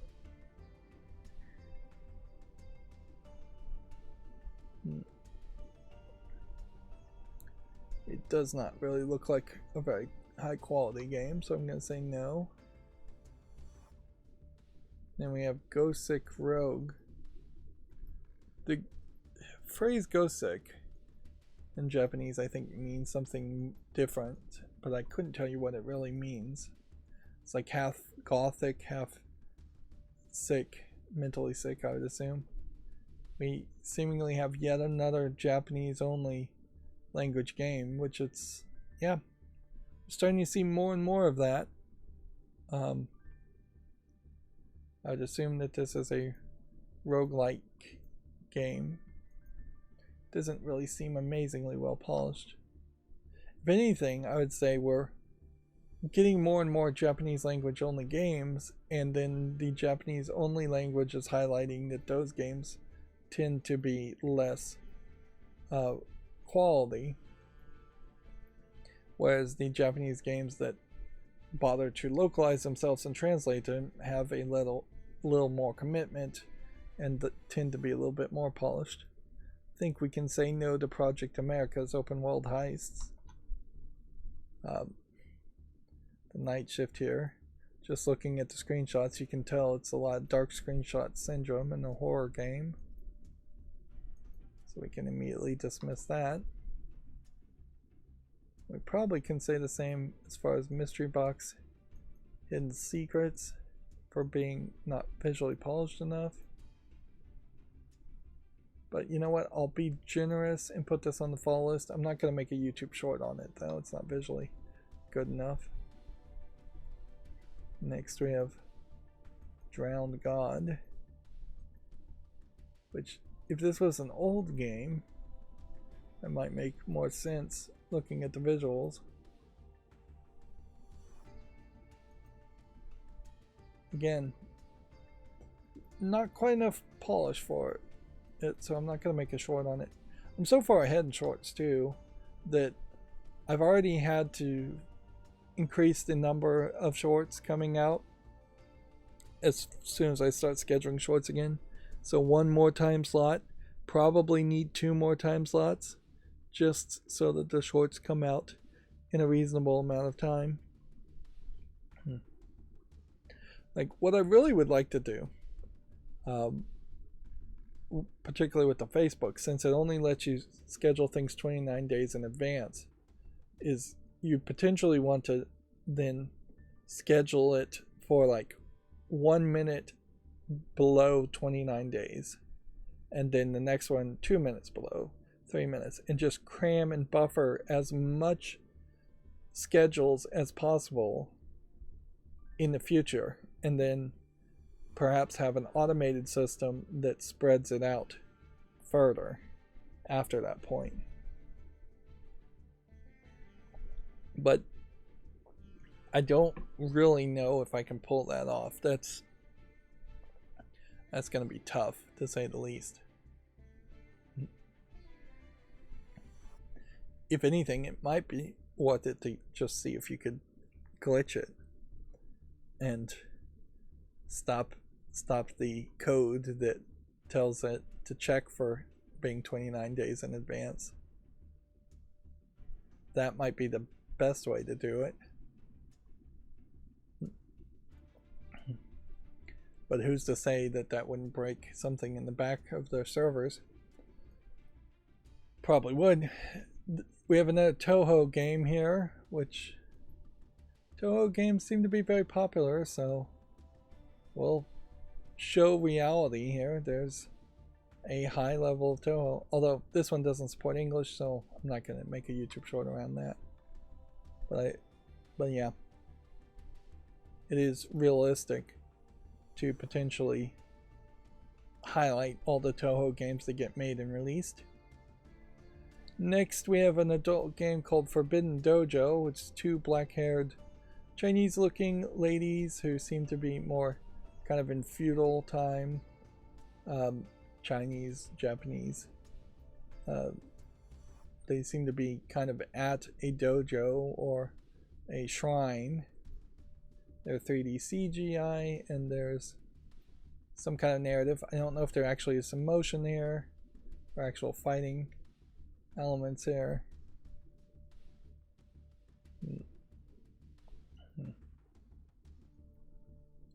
I guess this gets around one of the ladies has distinctive green lipsticks, and there is a red-haired lady that shows up in one of the screenshots.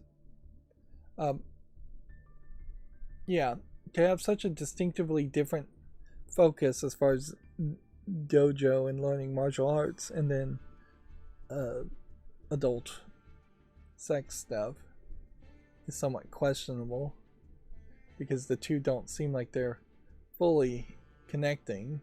As a one seems like it's telling one story, and the other seems like it's just additional stuff.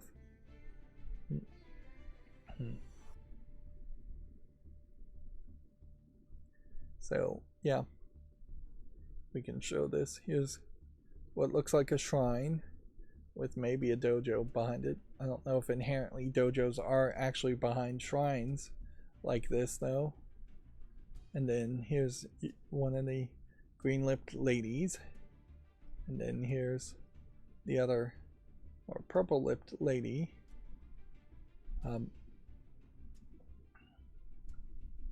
That all being said, yeah, the dojo element there really doesn't feel like it's fully part of a fetish. It just feels like it's telling a story. And clearly this is one of those games that had the name thought up, and then they just worked towards the idea of the name, or more accurately, it had 3D CGI characters that they could asset flip into an adult game, and then they spent 5 seconds thinking up the name and the plot. Next we have a game called Magical Kingdom Fantasy, which just in the trailer alone you can see it is running particularly poorly, and the screenshots are at such a weird angle that's not making it look particularly good.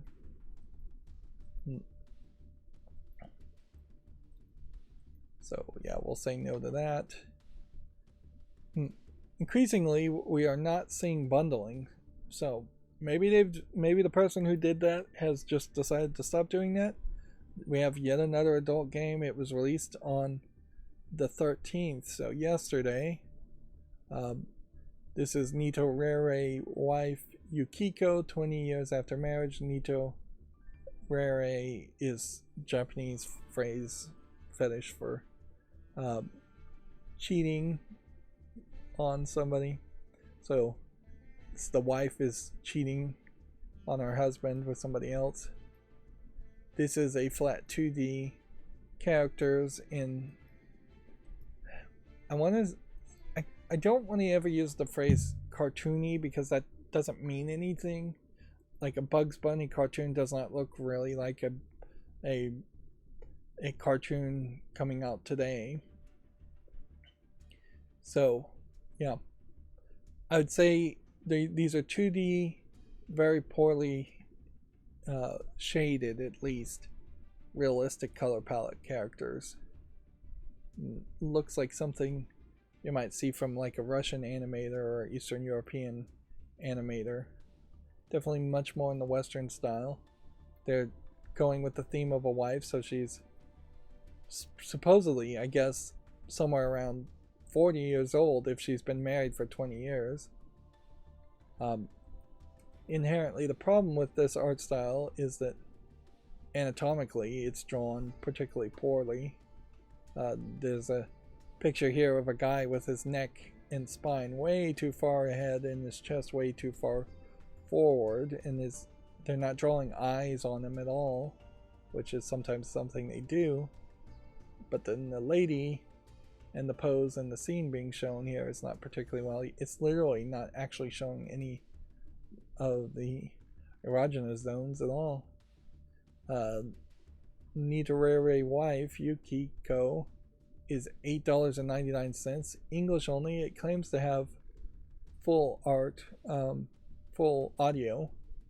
Also claims that the art has been improved, and I would say I don't really feel like it has by much. It doesn't look great, to say the least. We're actually seeing quite a lot of adult games in the past 3 or 4 weeks. Of course, we've never really seen a lot of anime, moe style characters in adult games, and we never will. Even though I heavily suspect that there are games like that being made, or at least there used to be. Maybe I'm off on that. Maybe now there's just been enough pressure that those types of things are just not being made. Inherently, that's a thing in general as far as like anime. Like, if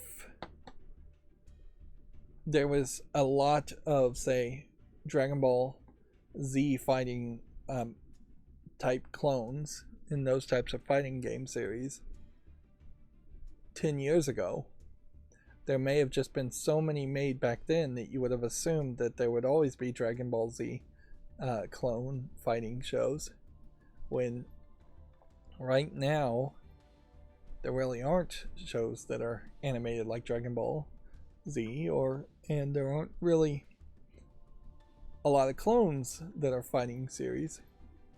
It's mostly isekais, where people are sent to another world, and then maybe as a secondary category they fight in the other world, but the way that is drawn and the way that is focused on is considerably less fighting focused compared to Dragon Ball Z, and usually is more harem focused and relationship focused, where the main protagonist fantasy fulfills and ends up having 2 to 3 people who are in love with him.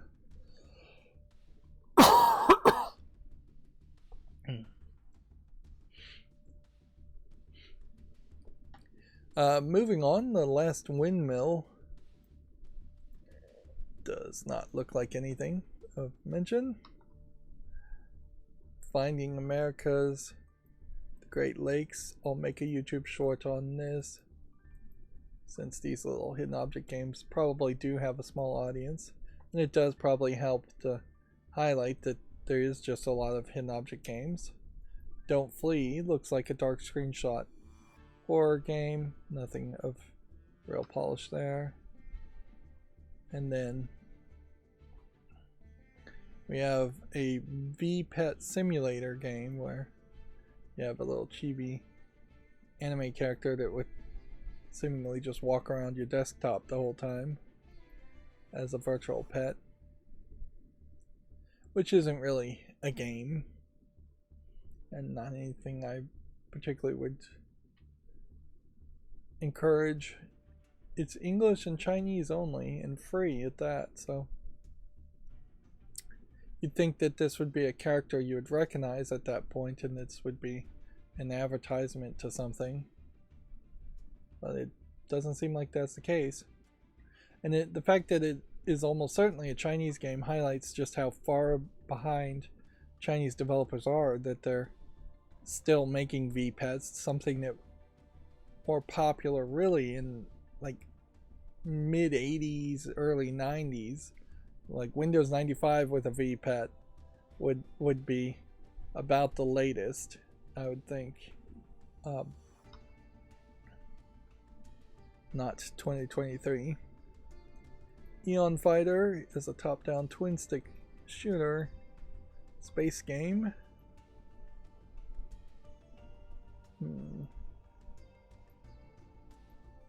I guess I'll make a YouTube short on that, even though it's not my style of game.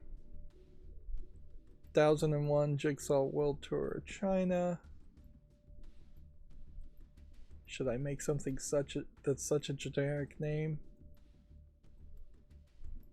You know what?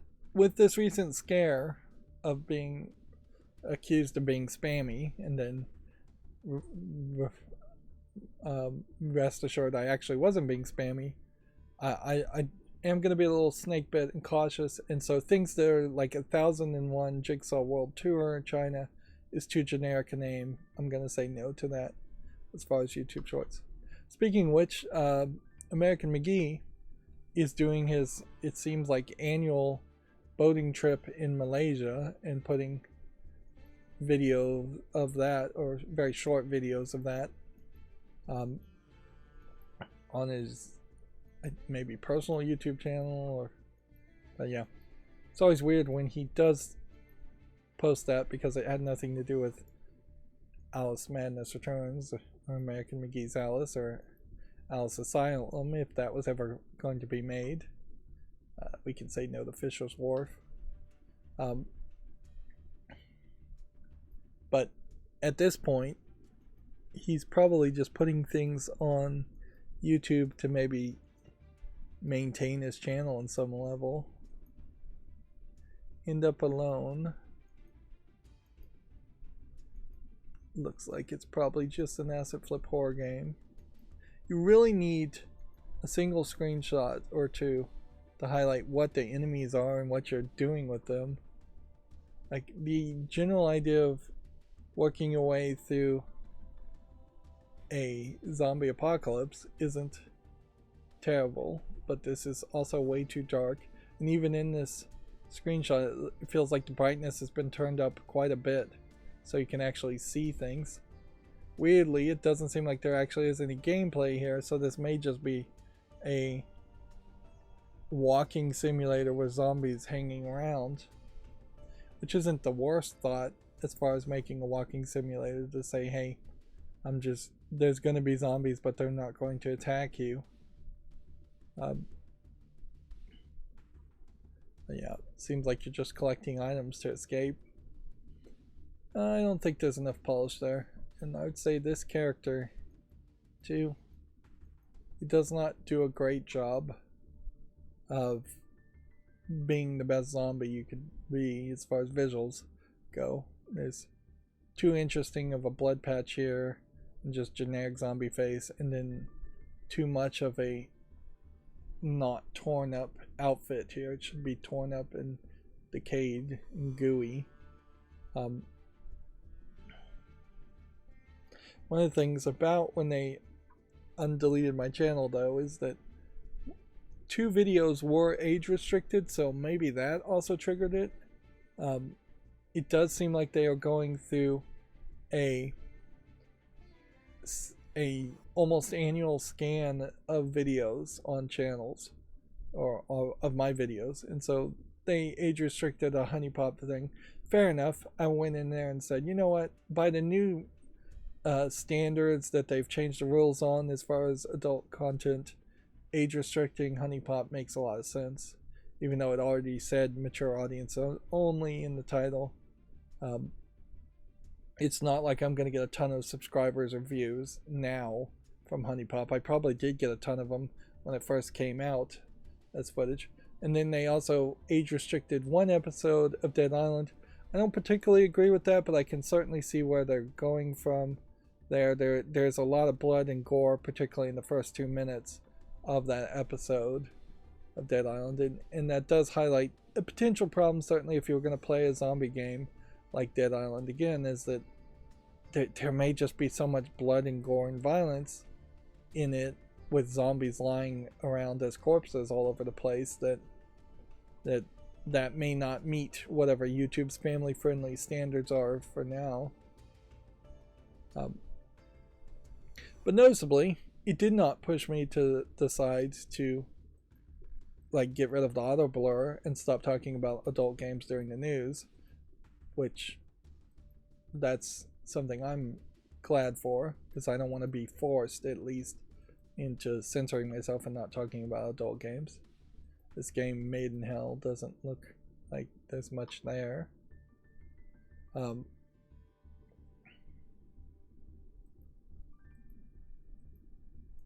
But yeah. Inherently, there would, if there was like a strike and an explanation as to which video and why that video, that would change my behavior a lot more than just deleting the whole channel and saying your whole channel has multiple violations, but then coming back and saying, actually no. This game, Be the Riches, looks like it's a mobile game, probably a Chinese game, so nothing really there of interest. We have a game called Nobody's Home, which looks like it's an RPG horror game that's zoomed in a lot more, and arguably being zoomed in a lot more potentially makes it work a little bit better visually. So I'm going to give that a chance and put it on the follow list. Civil War, Atlanta, 1864. Doesn't look like anything. 12 Labors of Hercules. They release a lot of these games, these resource management games. I'm not putting them on the fall list because I don't want to play them, but I will make a short around it. They don't release too many of them, though. They release one every couple of months. Airlift ski jump. I probably would want to say no to this, but weirdly, I can't imagine that there's that great of a way to make a game to simulate this action. And yeah, but visually this actually doesn't look like a good way either. And this is one of those cases where even amongst extreme sports, there probably is only a couple hundred people that engage in ski jumping in that fashion on Olympic levels. So it's not something that translates. A skating game can easily translate to actually getting a skateboard and going outside and skating. A lift air ski jump like this really does not translate to you potentially putting skis on and going down a mountain and doing ski jumps like this. Because they only make these ramps pretty much during competitions. I'd assume the Olympics mostly, Winter Olympics. So that's going to be a no. Now here we have an interesting game that is not in the adult section. It's mature content. It says blood and murder only. It says it's full English, and then it supports Chinese, Russian, and Ukrainian, which is interesting. Now we have a Ukrainian language being separate from Russian language. This almost certainly is a joke troll game, though, that very possibly doesn't support any of those languages as much as it would seem. And it's a 3D CGI anime waifu type character in a black dress with a Nazi swastika on her arm, trying to make her look somewhat like an SS character. Looking at the thumbnail, she has like the Iron Cross, the eagle symbology, things like that on her hat, but her black leather hat, but that doesn't actually show in the game because you only see her back. And she's just running around shooting in what seems like mostly empty space. It's really garbage asset flip contents. I guess there's really no reason to censor this. She's standing in front of the swastika here. But yeah, this almost certainly is a joke troll game, and obviously is a garbage game. Yep. Arguably, if your game has waifu in the name, it should be red flagged and looked at by somebody at Valve before it gets approved. And if your game has Hitler in the name, it should be red flagged and looked at. It wouldn't be crazy to have some kind of point system and program an algorithm to say this word is worth this many points at a certain number of points. Let's red flag this game, or let's just say straight up, you can't have Hitler in the name as the name of your game. And I would be fine if the rules only apply to Steam Direct people, and then special companies like Ubisoft and EA can put Hitler in the title of their game if they want to. But being able to pay $100 and then asset flip a troll game, a joke game like that, and put it on Steam does not help protect the video game community, because now clearly some stupid senator in the United States could go to Congress and say, here's this game I found on Steam, as if that means anything. Car Factory looks like garbage, by the way. But yeah, we don't need to create negative press around troll bad games like that. If there was a game called Hitler Waifu on the shelves of Walmart, there would be terrible negative press around that. This stand box looks like nothing. Although weirdly, it's very bloody for a game that seems to be mostly focused around ragdoll physics. I guess it's limb dismemberment in ragdoll physics.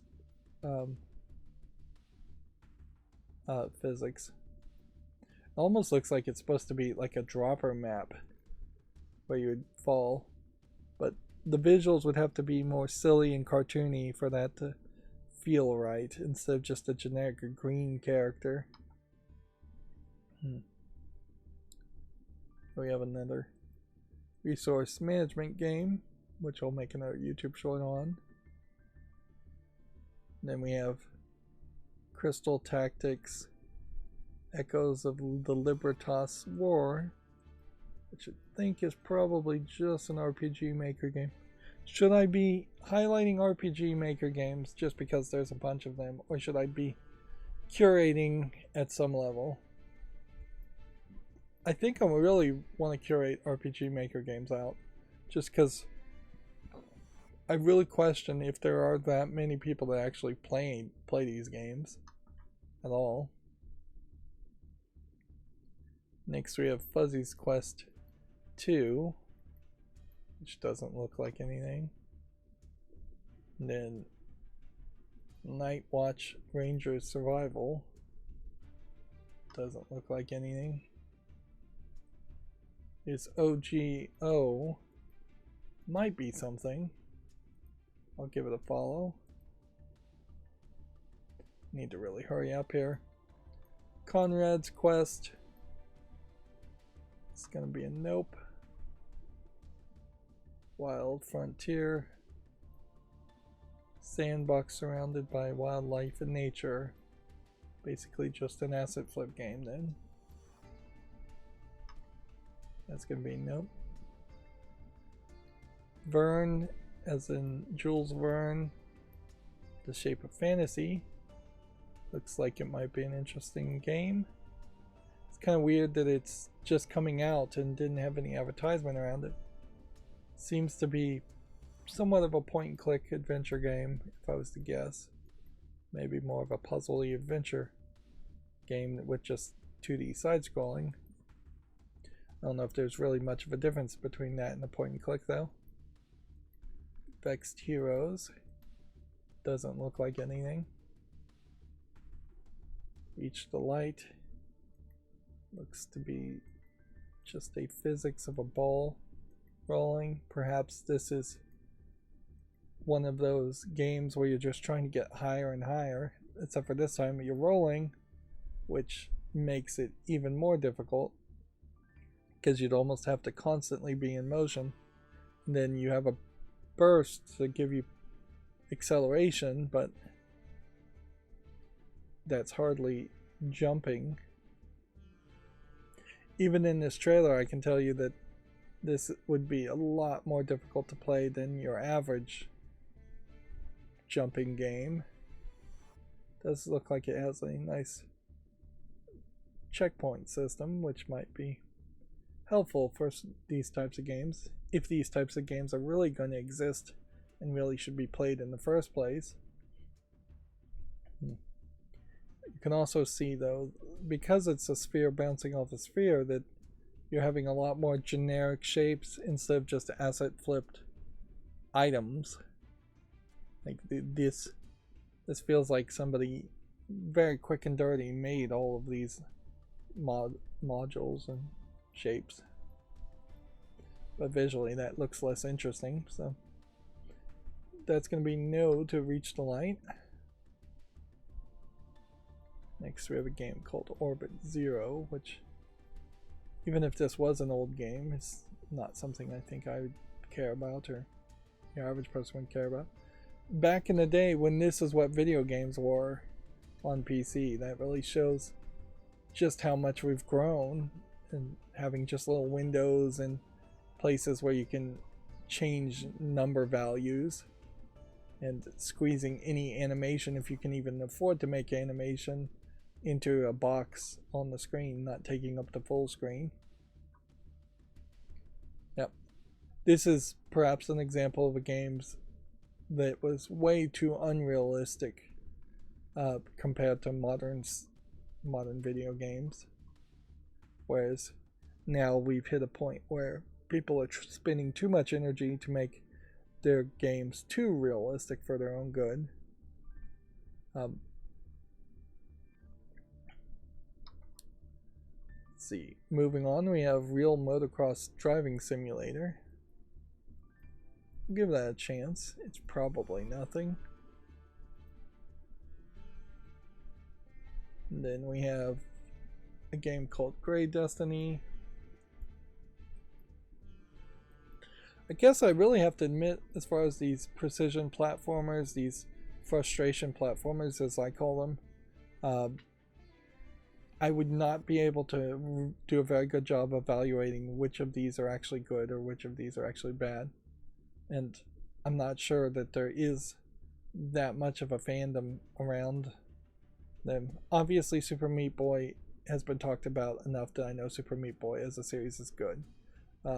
There's a couple others that I couldn't particularly name, but obviously they've been talked about and sold enough that tell me they're good. And so I guess I could use those examples to dismiss Grey Destiny, but I might be wrong on this one.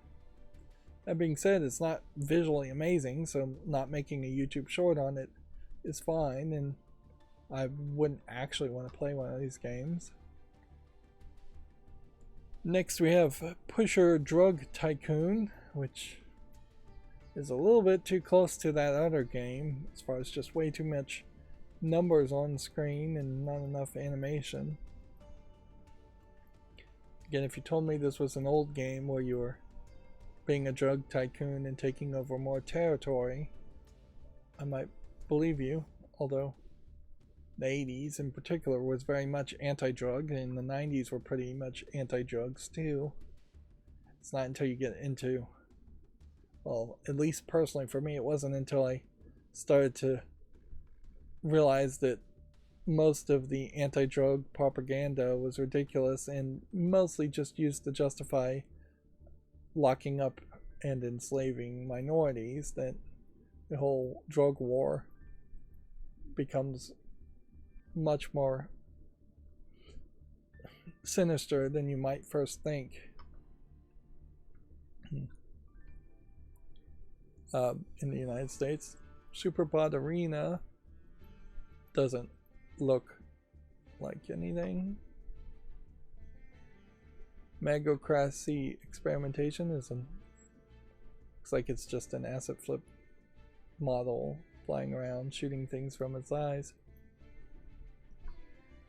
Definitely gives a feeling that it's trying to be like a Superwoman game, but looking at the background you can basically tell that there's not really going to be a game here. So yeah, we have to say no to that. Shield King actually does have enough visual polish that I'm going to give it a short. We have 3 more games to talk about, then we'll be done for today. 2 Cubes is a co-op frustration platformer, which I can see that being popular amongst a couple players.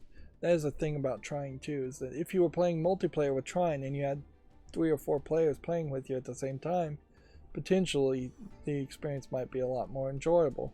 Although it might also just be incredibly frustrating if you're having your friends fall over and die all the time in multiplayer. Now noticeably, once we start getting into the August 14th games, we have not seen any adult games. So it still does kind of feel like there might be some bundling over the weekend, but it doesn't seem like they're actively putting them all in one large bundle. So it may very well be a case that whoever at Valve that is trying to soft censor adult video games by releasing them over the weekend when you wouldn't see them is just getting sneakier about it instead of not changing his behavior or her behavior. Notes of Silence here looks like it is just a Western animated style visual novel. Yep. Animation here looks a little bit better compared to the adult Western animation style, but it's really not much of anything. It is just not very detailed, not very shadowed, not very well drawn, in my opinion. And then our last game for today is called Chase Master, which is nothing. And then that's the end of the show. So, yeah. Now I've just got a lot of work to do, so I gotta figure out what worked, what didn't, and how I'm gonna continue to program schedules and releases. That's gonna be it for this recording, though. As always, I ask you to like, share, subscribe, comment, and watch every second of my videos. I think that ending is so ingrained in my mind that I'm gonna end up saying that regardless. It doesn't make a lot of sense. Maybe I could train myself to just say like and subscribe. Like, share, subscribe, and comment. All of those things are pretty generic, but there definitely are no subscribers on Twitch. There's only followers, so it's the wrong terminology. And then, yeah, Patreon is really my only support service, and if I can get things scheduled in some way that Patreon could offer something like early access, that would be great. Otherwise, I'm not really willing to do anything else. The idea of maybe Patreon only content is not, it's too premature of an idea to do until I have a lot more subscribers. And that would just be extra work. So yeah, Patreon is linked down in the description if you want to support me, but right now I am not really doing anything with it. Anyways, that's it for the stream. Thank you for watching. Have a good evening.